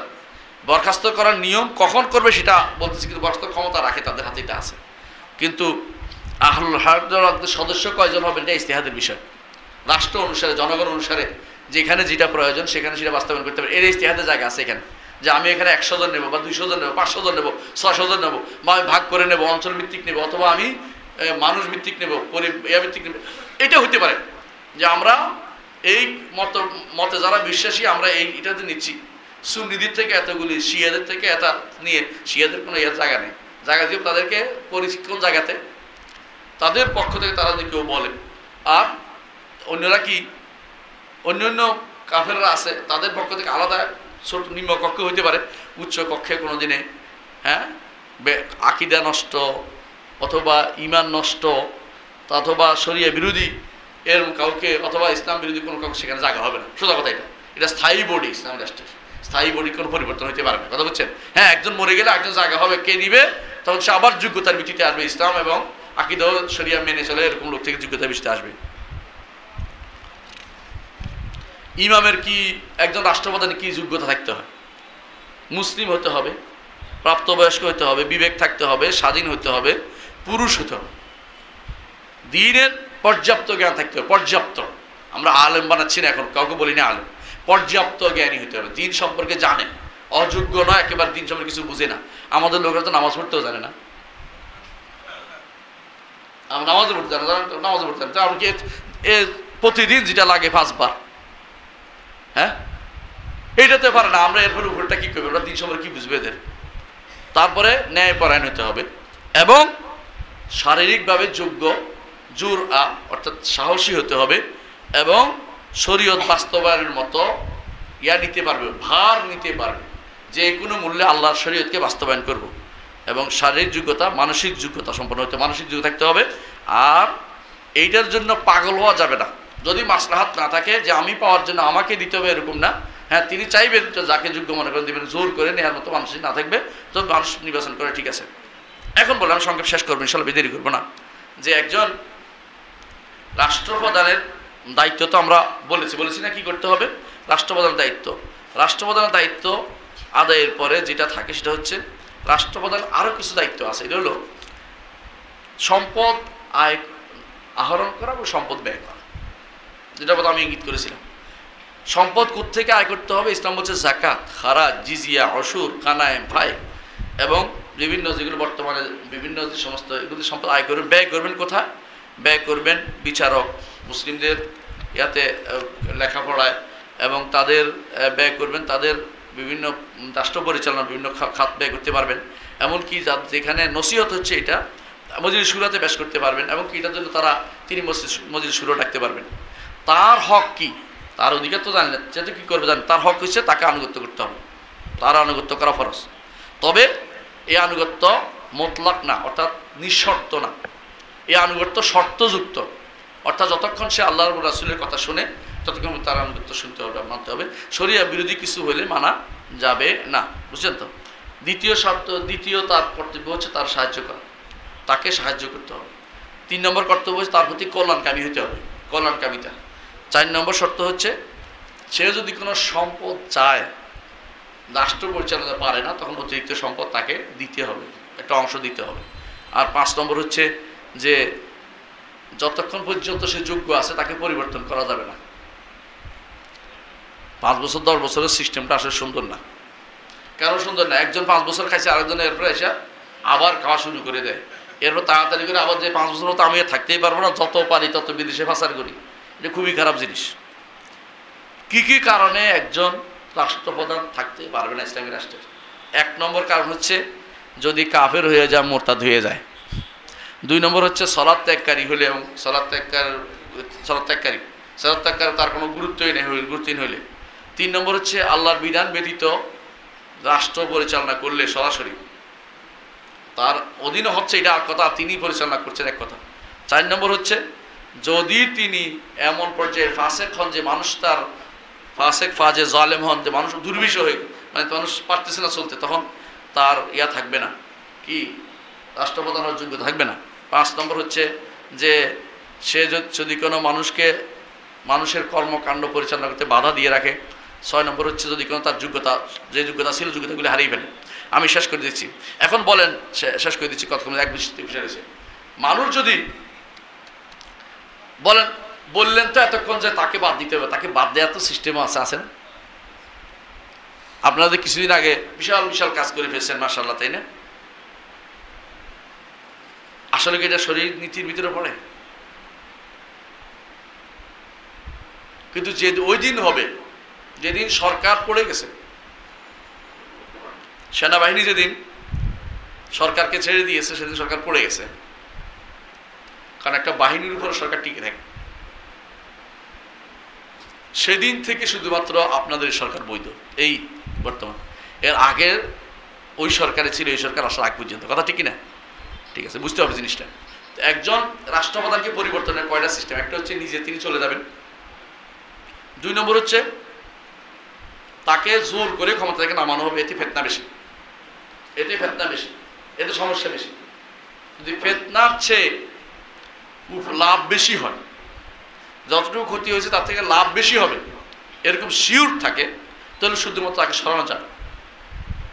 কথা বলছেন কিনা? যদি তিনি অযোগ্য হয়ে যান, বুঝতে হন। আর 3 নম্বর হচ্ছে যে তার সাথে অসহযোগ করে যদি আপনি বেরিয়ে যেতে পারেন, তাকে কাজ নামা দিতে পারেন, তাহলে সেটা করতে পারবেন। কথা বুঝছেন? রাষ্ট্রপ্রধানের বিরুদ্ধে বের হওয়ার বিধান কি? সরাসরি তার বিরুদ্ধে আপনি বের হলেন, ইসলাম এটা কোনোভাবেই অনুমোদন করে না। এক দলকে বলে বাগী, কি বলে? বাগী, যারা নিজের অধিকার আদায়ের জন্য রাষ্ট্রপ্রধানকে নেমে যেতে বলে। এই জন্য ওসমান রাদিয়াল্লাহু বিরুদ্ধে যারা দাঁড়িয়েছে ওদের কি বলে? বাগী। কেন? তারা নিজস্ব অধিকার আদায়ের জন্য মুসলিম বিশ্বের সবাইকে জলাঞ্জলি দিয়ে দিচ্ছে, ওসমান রাদিয়াল্লাহু হত্যা করে ফেলছে। আপনি একটা গোষ্ঠীর অধিকারের জন্য রাস্তা আটকাই দিলেন যে আমাদের এই মাদ্রাসা বাস্তবায়ন না করলে, সরকারি না করলে আমরা এখান থেকে কাউকে যেতে দিব না। এইটার জন্য আপনি এটা করতে পারেন না, এটা ইসলাম বলে না, এটা অনুমোদিত নয়। বুঝছেন কিনা? রাষ্ট্রীয় কোনো অধিকার পাওয়ার জন্য আমরা রাস্তা আটকাই দিবেন, সেটা বলে না। রাষ্ট্রীয় সবার অধিকার হলে এক কথা, ব্যক্তিগত বা গোষ্ঠীগত অধিকার আদায়ের জন্য আপনি কোনোদিন রাস্তা বন্ধ করতে পারবেন না। মানে এটা বাগী হয়ে যায়, এটা বাগওয়াতের ভিতরে পড়বে। 2 নম্বর হচ্ছে খারেজি। খারেজি কারা? তার মতের বিরুদ্ধ, বুঝছেন? ভিন্ন দল, সে ভিন্ন একটা তাবিল নিয়ে আসছে, কি জন্য? যে ওরা মেরে ফেলতে হবে, ওরা কাফের হয়ে গেছে, ইত্যাদি ইত্যাদি। এইটা ইসলাম অনুমোদন করে না, খারেজি বানাই ফেলা ইসলাম জায়েজ নেই। 3 নম্বর হচ্ছে যে সত্যি সত্যি তাদের বিরুদ্ধে যুদ্ধ নেমে গেছে, রাষ্ট্রপ্রধান তার বিরুদ্ধে যুদ্ধ করবে, এটাই নিয়ম। এরকম হয়েছে কোথায়? হাজ্জাজ ইবনে ইউসুফ যুদ্ধ করছে না? কারণ তার বিরুদ্ধে এখন যদি রাষ্ট্র যুদ্ধ না করতো, রাষ্ট্র 3টে হয়ে যেত, মুসলিমরা ঐক্য থাকবে না, বাধ্য আপনাকে যুদ্ধ করে এক রাখতে হবে। আমি যদি কোনো বলার লোকেরা যদি বলে যে আমরা মানি না, হ্যাঁ আমরা কেন্দ্রীয় সরকারকে মানি না, তো এটাকে মেনে নিতে হবে। আপনি যুদ্ধ করে হলেও আপনাকে এটাকে ঠান্ডা রাখতে হবে যে না, মানতে হবে, তোমাকে মানতে হবে। তুমি স্বাধীনতা পাও, এই স্বাধীনতা ইসলামে নাই। আমি কি করছি এটা তোমাকে জানতে হবে। বলে আমাদের অধিকার দেন না, অধিকার না দিলে তোমার রাসূলুল্লাহ সাল্লাল্লাহু আলাইহি ওয়াসাল্লাম এরকম অবস্থায় কি বলেছে? হে আনসাররা, কি বলেছে মনে আছে? আনসাররা, আমি মরে যাওয়ার পরে তোমাদেরকে অধিকার অনেকে দিবে না, তোমরা ধৈর্য দান করো এবং তোমরা আমার সাথে সাক্ষাৎ হবে হাউদে। এতটুকু পর্যন্ত দান করতে হয়েছে, মানে এর তো তোমরা এগুলি কিছুই মনে করো না। তারপর রাষ্ট্রীয় ঐক্য বজায় রাখতে হবে, রাষ্ট্রীয় ঐক্য বজায় রাখতে হবে। কথা বুঝতে পারছি কথাটা? এটা শরীর বলে না। আচ্ছা, আর যদি কোনো হক নিয়ে কোনো আলেমরা কথা বলে, তাদেরকে যুদ্ধ করা, তাদের বিরুদ্ধে কথা বলা, তাদেরকে আক্রমণ করা ইসলাম অনুমোদন করে রাষ্ট্রপ্রধানের জন্য। কথা বুঝছেন? আপনি দেখতে পাচ্ছেন যে এখানে আল্লাহর বিরোধী মানুষ চলতেছে, এর বিরুদ্ধে কথা বলছেন যে এদেরকে আটকান, আর উল্টে আপনি মেরে ফেললেন, এটা শরীর বলে না। যে কেন করবেন আপনি? তাহলে আমি সংক্ষেপে আর বাড়াবো না, শুধু এটাই বলবো যে এই বিষয়ে অনেক দেরাসা আরবিতে অনেক বই হয়েছে, কিন্তু আমরা এগুলি না পড়ার কারণে আমরা শাসকও বুঝি না, শাসিতদের হকও বুঝি না, শাসকের হকও বুঝি না, শাসিতের হকও বুঝি না। আমরা শাসক কে হবে, শাসক কে বানাবে, রাষ্ট্র আমাদের সুরার সদস্য কে হবে, অ্যাসেম্বলি সদস্য কে হবে, সুরা তো বুঝবেন না, হ্যাঁ কী বলে এটাকে, সংসদ সদস্য কে হবে এটাও জানি না, কারা ভোট পাবে এটাও জানি না, কাকে ভোট দিতে হবে এটাও জানি না। আমরা এখন লিবারাল গণতান্ত্রিক ইসলামিক গণতান্ত্রিক দল দাবি করে বসে আছি। লিবারাল আবার ইসলামিক আবার গণতান্ত্রিক, হ্যাঁ ইসলামিয়া মদের দোকান। এই জন্য কিছু বই আমাদের পড়তে হবে। এক নম্বর হচ্ছে ইমাম মাওয়ারদির লেখা আল আহকামুস সুলতানিয়া, ইমাম মাওয়ারদির লেখা আল আহকামুস সুলতানিয়া। আরেকজন হচ্ছে ইমাম আবুয়াল আল ফাররা, তারও একই নামে গ্রন্থ আছে, নাম হচ্ছে আল আহকাম সুলতানিয়া। দুইটা বই আরবিতে আছে। 3 নম্বর বই আবুল মাআলি আল জুওয়াইনি লেখা আল গিয়াসি, আল গিয়াসি, এটার আরবি নাম হচ্ছে গিয়াসুল উমাম ফিত তাইয়াসিজ জুলাম, অন্ধকারে কিভাবে জাতিকে উদ্ধারের বিভিন্ন পথ নির্দেশ দিয়েছে, এটার উপরে বই আছে। ইবনে তাইমিয়ার একটা বই আছে সিয়াসাতুশ শারিয়া, বাংলা অনুবাদ হয়েছে, এটা বাংলা অনুবাদ হয়েছে। আরেকজন একটা বই আছে সিয়াস শারিয়া আব্দুল ওয়াহাব খাল্লাফের, এটা একটা ভালো বই আছে। আর মোহাম্মদ আল মৌসুলের একটা বই হুসনুস সুলুক। এর বাইরে কমপক্ষে আমি সবগুলো বলি না, কয়েকটা বলছি শুধু, এখান থেকে 50টার উপরে বই আছে শুধু রাষ্ট্র কিভাবে চলবে, রাষ্ট্রনীতি কীরকম হবে, ইসলামী রাষ্ট্রের নীতি কী, এই গ্রন্থে লিখিত হয়েছে। আমরা যদি এগুলি না পড়ি এরপরে আমরা কি পড়ব? কারণ নিয়ম হচ্ছে রাষ্ট্র তো আর খালি থাকবে না, জায়গাটা কেউ না কেউ ফিল আপ করবেই। যখন আমি আল্লাহর বিধান পড়বো না, আল্লাহ যা বলেছে সেটা মানবো না, রসুল যা করেছে সেটা করবো না, সাহাবা একরাম কী করেছে সেটা করবো না, তখন এই জায়গা পূরণ করার জন্য এখন আমি কোথায় যাব? ইউরোপিয়ানদের আইন এনে ভর্তি করে দিব। আমার বিশ্ববিদ্যালয়গুলোতে, আমাদের বিদ্যালয়গুলোতে আমরা কোনোদিন এই রাষ্ট্রপ্রধানদের নিয়ম পড়াইনি। আমরা সবসময় শুধুমাত্র ফজিলত পড়াইছি, ফরায়েজ পড়াইনি, মানে ফাদাইল পড়াইছি, ফরায়েজ পড়াইনি। নাহলে একজন মানুষ এটা বুঝে যে আমি যদি কোনো বেরোই যায় অনেক অনেক সব পাবো, বছরে বছর জন্য বেরিয়ে গেছে পরিবার টরিবার রাখা। কিন্তু একজন মানুষ এটা কেন বুঝে না যে আমার কিন্তু কর্তব্য আছে, আমার পরিবারের প্রতি, সমাজের প্রতি, রাষ্ট্রের প্রতি আমার কর্তব্য আছে, এবং আমার দ্বীনের প্রতি আমার কর্তব্য সবার আগে, এই কথাটা আল্লাহর প্রতি কর্তব্যটা আমার আছে, এটা আমার করতে হবে, এটা কেন বুঝি না? আমি অনেক কিছু বুঝি।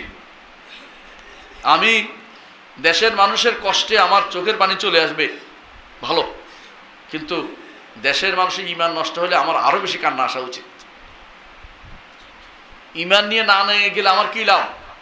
আমি লক্ষ লক্ষ, আমি যদি কোনো কারণের ধন নিয়েও যাই আখিরাতে আমার কোনো কাজে আসবে না। আর যদি আমি ঈমান নিয়ে যেতে পারি, তাহলে আমার এই মানুষটা কাজে লেগে গেল। এটা দরদি বেশি হওয়া দরকার। একজন রাষ্ট্রপ্রধানের প্রথম দায়িত্ব হচ্ছে হেফজুদ্দিন, দিনকে সংরক্ষণ করা, আর দ্বিতীয় দায়িত্ব হচ্ছে দিনকে বাস্তবায়ন করা। আর এটা হচ্ছে শুধু হেফজুদ্দিনের মধ্যে, আর দ্বিতীয়টা হচ্ছে একামতুদ্দিন অন্তর্ভুক্ত, এটা একামতুদ্দিন রাষ্ট্র দিন প্রতিষ্ঠার মধ্যে। আর দিন দিয়ে দুনিয়া চালানো সেটা একটা রাষ্ট্রপ্রধানের দায়িত্ব। আমি যা ইচ্ছে তা নিয়ে আমি দুনিয়া চালাতে পারি না, এটা আমাদের জানতে হবে। এটা যদি না জেনে আমি নিজেও এক ভুল করবো, যে যাবে সে ভুল করতে থাকবে, তখন তার কাছে তখন মনে হবে এইটা তো ভালো। কিন্তু ভালো, আমি আগেই বলেছিলাম, মানুষ যখন বিপর্যস্ত হয় তখন যেটা ভালো নয় এটাকে ভালো মনে করে, তার কাছে তো ভালোর জ্ঞান নেই। আমার মনে পড়ে একজনকে মদিনাতে পেয়েছিলাম, মসজিদ নবীতে। তিনি কোনো এক দলের নেতা, বড় নেতা। তো উনি একটু বলছে যে উনি তো সালাফি মানুষ। আমার একজন পরামর্শ দিলাম, তো সালাফি, তাহলে তো খোঁজ নেই। যাই বললাম যে আপনি তো সালাফি মানুষ, দেশে গিয়ে অন্তত একটা কাজ করবেন, আপনার লোকদেরকে আল্লাহ সম্পর্কে আকিদা শুদ্ধ করে দিবেন। বলতে আমাদের আল্লাহ সম্পর্কে আকিদা শুদ্ধ না থাকলে আমরা এত বড় ইসলামের কাজ করিনি। হ্যাঁ, উনি কী বলেন এটা? তাই আমি বললাম যে ধরেন আল্লাহ সম্পর্কে একটা আকিদা, কিন্তু আল্লাহ সব জায়গায় না, আল্লাহ কিন্তু আরশের উপরে। আপনি কী বলেন? আরশের উপরে জায়গা হয়ে গেল না? যদি খাঁটি সালাফি, উনি এলাকা থেকে নির্বাচিত হয়ে আসে, আপনি আল্লাহকে আরশের উপর বলে এক জায়গায় দিয়ে দিলেন না? চিন্তা কথাটা সব জায়গায় দিলে আর আল্লাহর কোথাও দেওয়া হচ্ছে না, এক জায়গায় দিলে সমস্যা, বুঝছেন তো? আরশের উপর বললে সমস্যা হয়ে যাচ্ছে। তিনিও কিন্তু সালাফি। সালাফির মধ্যেও বহুত রকম সালাফি আছে, আমি দেখলাম, নিজের চোখে দেখছিল, বলতাম না এটা। এরকম বহুত আমাদেরকে শিখতে হবে। দিন ও আকিদা না শিখে ক্ষমতায় যায় না কেউ। এই জন্য সলফে সালিহিন সবসময় একটা কথা বলতেন, তাফাক্কাহু ক্বাবলা তুসাওয়াদু, নেতা হওয়ার আগে জ্ঞান অর্জন করো, নেতা হওয়ার আগে দ্বীনের গভীর জ্ঞান অর্জন করো। নেতা হওয়ার পরে তোমার অহংকার আসবে, আরেকজন করলে শুনবে না, তখন তুমি কি করবা? বিবেক দিয়ে ওর তাড়াই থাকবা, প্রয়োজনে তারা শাসাই থাকবা, প্রয়োজন তার দোকান কথা বলা বন্ধ করে দিবা। নেতা হওয়ার পর তার মধ্যে কি আখাজাত যেতে বিলিস, অহংকারী হয়ে যাবে, কথা বলবে না। এরকম বড় নেতা এখন দেখতে পাচ্ছি আমরা, হারাম বললে খেপে যায়। ওর নেতারা তো আরো খেপে যায়, আমারও তো ৫,০০০ দেশে পাঠিয়ে দেয়, ওর অনুসারীরা আরো খেপে যায়। কোনো কিছু হারাম বলে ওরা খেপে যায়, তা হারাম করতেছে, আমি হালাল বলবো কি করে? এই জন্য দিনকে আগে শেখা দরকার, তারপরে দিনকে বাস্তবায়ন করবেন। দিনকে শিখা দরকার, শিখানোর ব্যবস্থা করেন। এই জন্য মসজিদে মসজিদে হালাকা তৈরি করেন। শাইখুল ইসলাম মোহাম্মদ বিন আব্দুল্লাহ রহমতুল্লাহ আলী, তিনি যে দাওয়াতে সিলসিলা রেখে গেছেন, মাঝখানে সৌদি সরকার ক্ষমতা ছিল না, জানেন আপনারা? আলে রশিদ ক্ষমতায় ছিল। আলে রশিদ যখন মালিক আব্দুল আজিজ রহমতুল্লাহ আলী কুয়েত থেকে আবার গেলেন, গিয়ে তিনি জিজ্ঞাসা করলেন, মোহাম্মদ ইব্রাহিম, ওনার নানা হইতো বংশে, আপনি আমার জন্য কি করেছেন? বলছে, আমি 30 বছর তোমার জন্য লোক তৈরি করছি। এদেশে এখন আর কেউ আল্লাহর শরীয়ত লাগবে না এই চিন্তা মাথায় নেই। মসজিদে মসজিদে ঢুকে গেছে, দিন শিখিয়ে দিছি মানুষদেরকে। এখন তুমি যেটাই বলো আমি দিতে পারো তোমাকে। বলে আমাকে বিচারক দেন, বিচারক দিছে। আমাকে এয়া দেন ইউনিভার্সিটি পরিচালক লোক দেন, তাও দিছে। নিজে মদিনা ইউনিভার্সিটির, ওনাকে পছন্দ করছে মালিক যে আপনি মদিনা ইউনিভার্সিটি হবেন, পরিচালক হবেন, তাই পরিচালক হয়েছে প্রথম মোহাম্মদ বিন ইব্রাহিম আলু শেখ, মদিনা ইউনিভার্সিটির প্রথম চ্যান্সেলর। আপনার আমার ইসলাম প্রতিষ্ঠা করা সবাই চায়, নিয়ত ভালো। ভাই, নিয়ত ভালো হলে কাজটা ভালো হয়ে যায় না। নিয়ত ভালো হলে কাজটাও ভালো হইতে হবে। কাজটা কীভাবে করতে হবে এটা আপনাকে জানতে হবে। আপনার অনেক আবেগ আছে, আপনার অনেক আশা আছে, কিন্তু আশা দিয়ে হবে না। আপনাকে দিনকে গোড়া থেকে শিক্ষা দিতে হবে। আকিদা আমি প্রথমে বলেছিলাম, তাই না? ইসলামী রাষ্ট্রের মূল হচ্ছে কি? অনেকগুলো জিনিসকে বলছিলাম না, শুরুতে আকিদা ঠিক করতে হবে। প্রথম কাজ ছিল আকিদা, সর্বশেষও আকিদা। সর্বশেষও আকিদা কি? মরার সময় আকিদা, মরার পরও আকিদা। সুতরাং আপনাকে এটা নিয়ে আগাতে হবে। আল্লাহ আমাদের তৌফিক দান করুন, আল্লাহ আমাদের বুঝার তৌফিক দিন, দিনকে বুঝার তৌফিক দান করুন। কিছু প্রশ্ন আছে, এগুলো উত্তর দেবেন।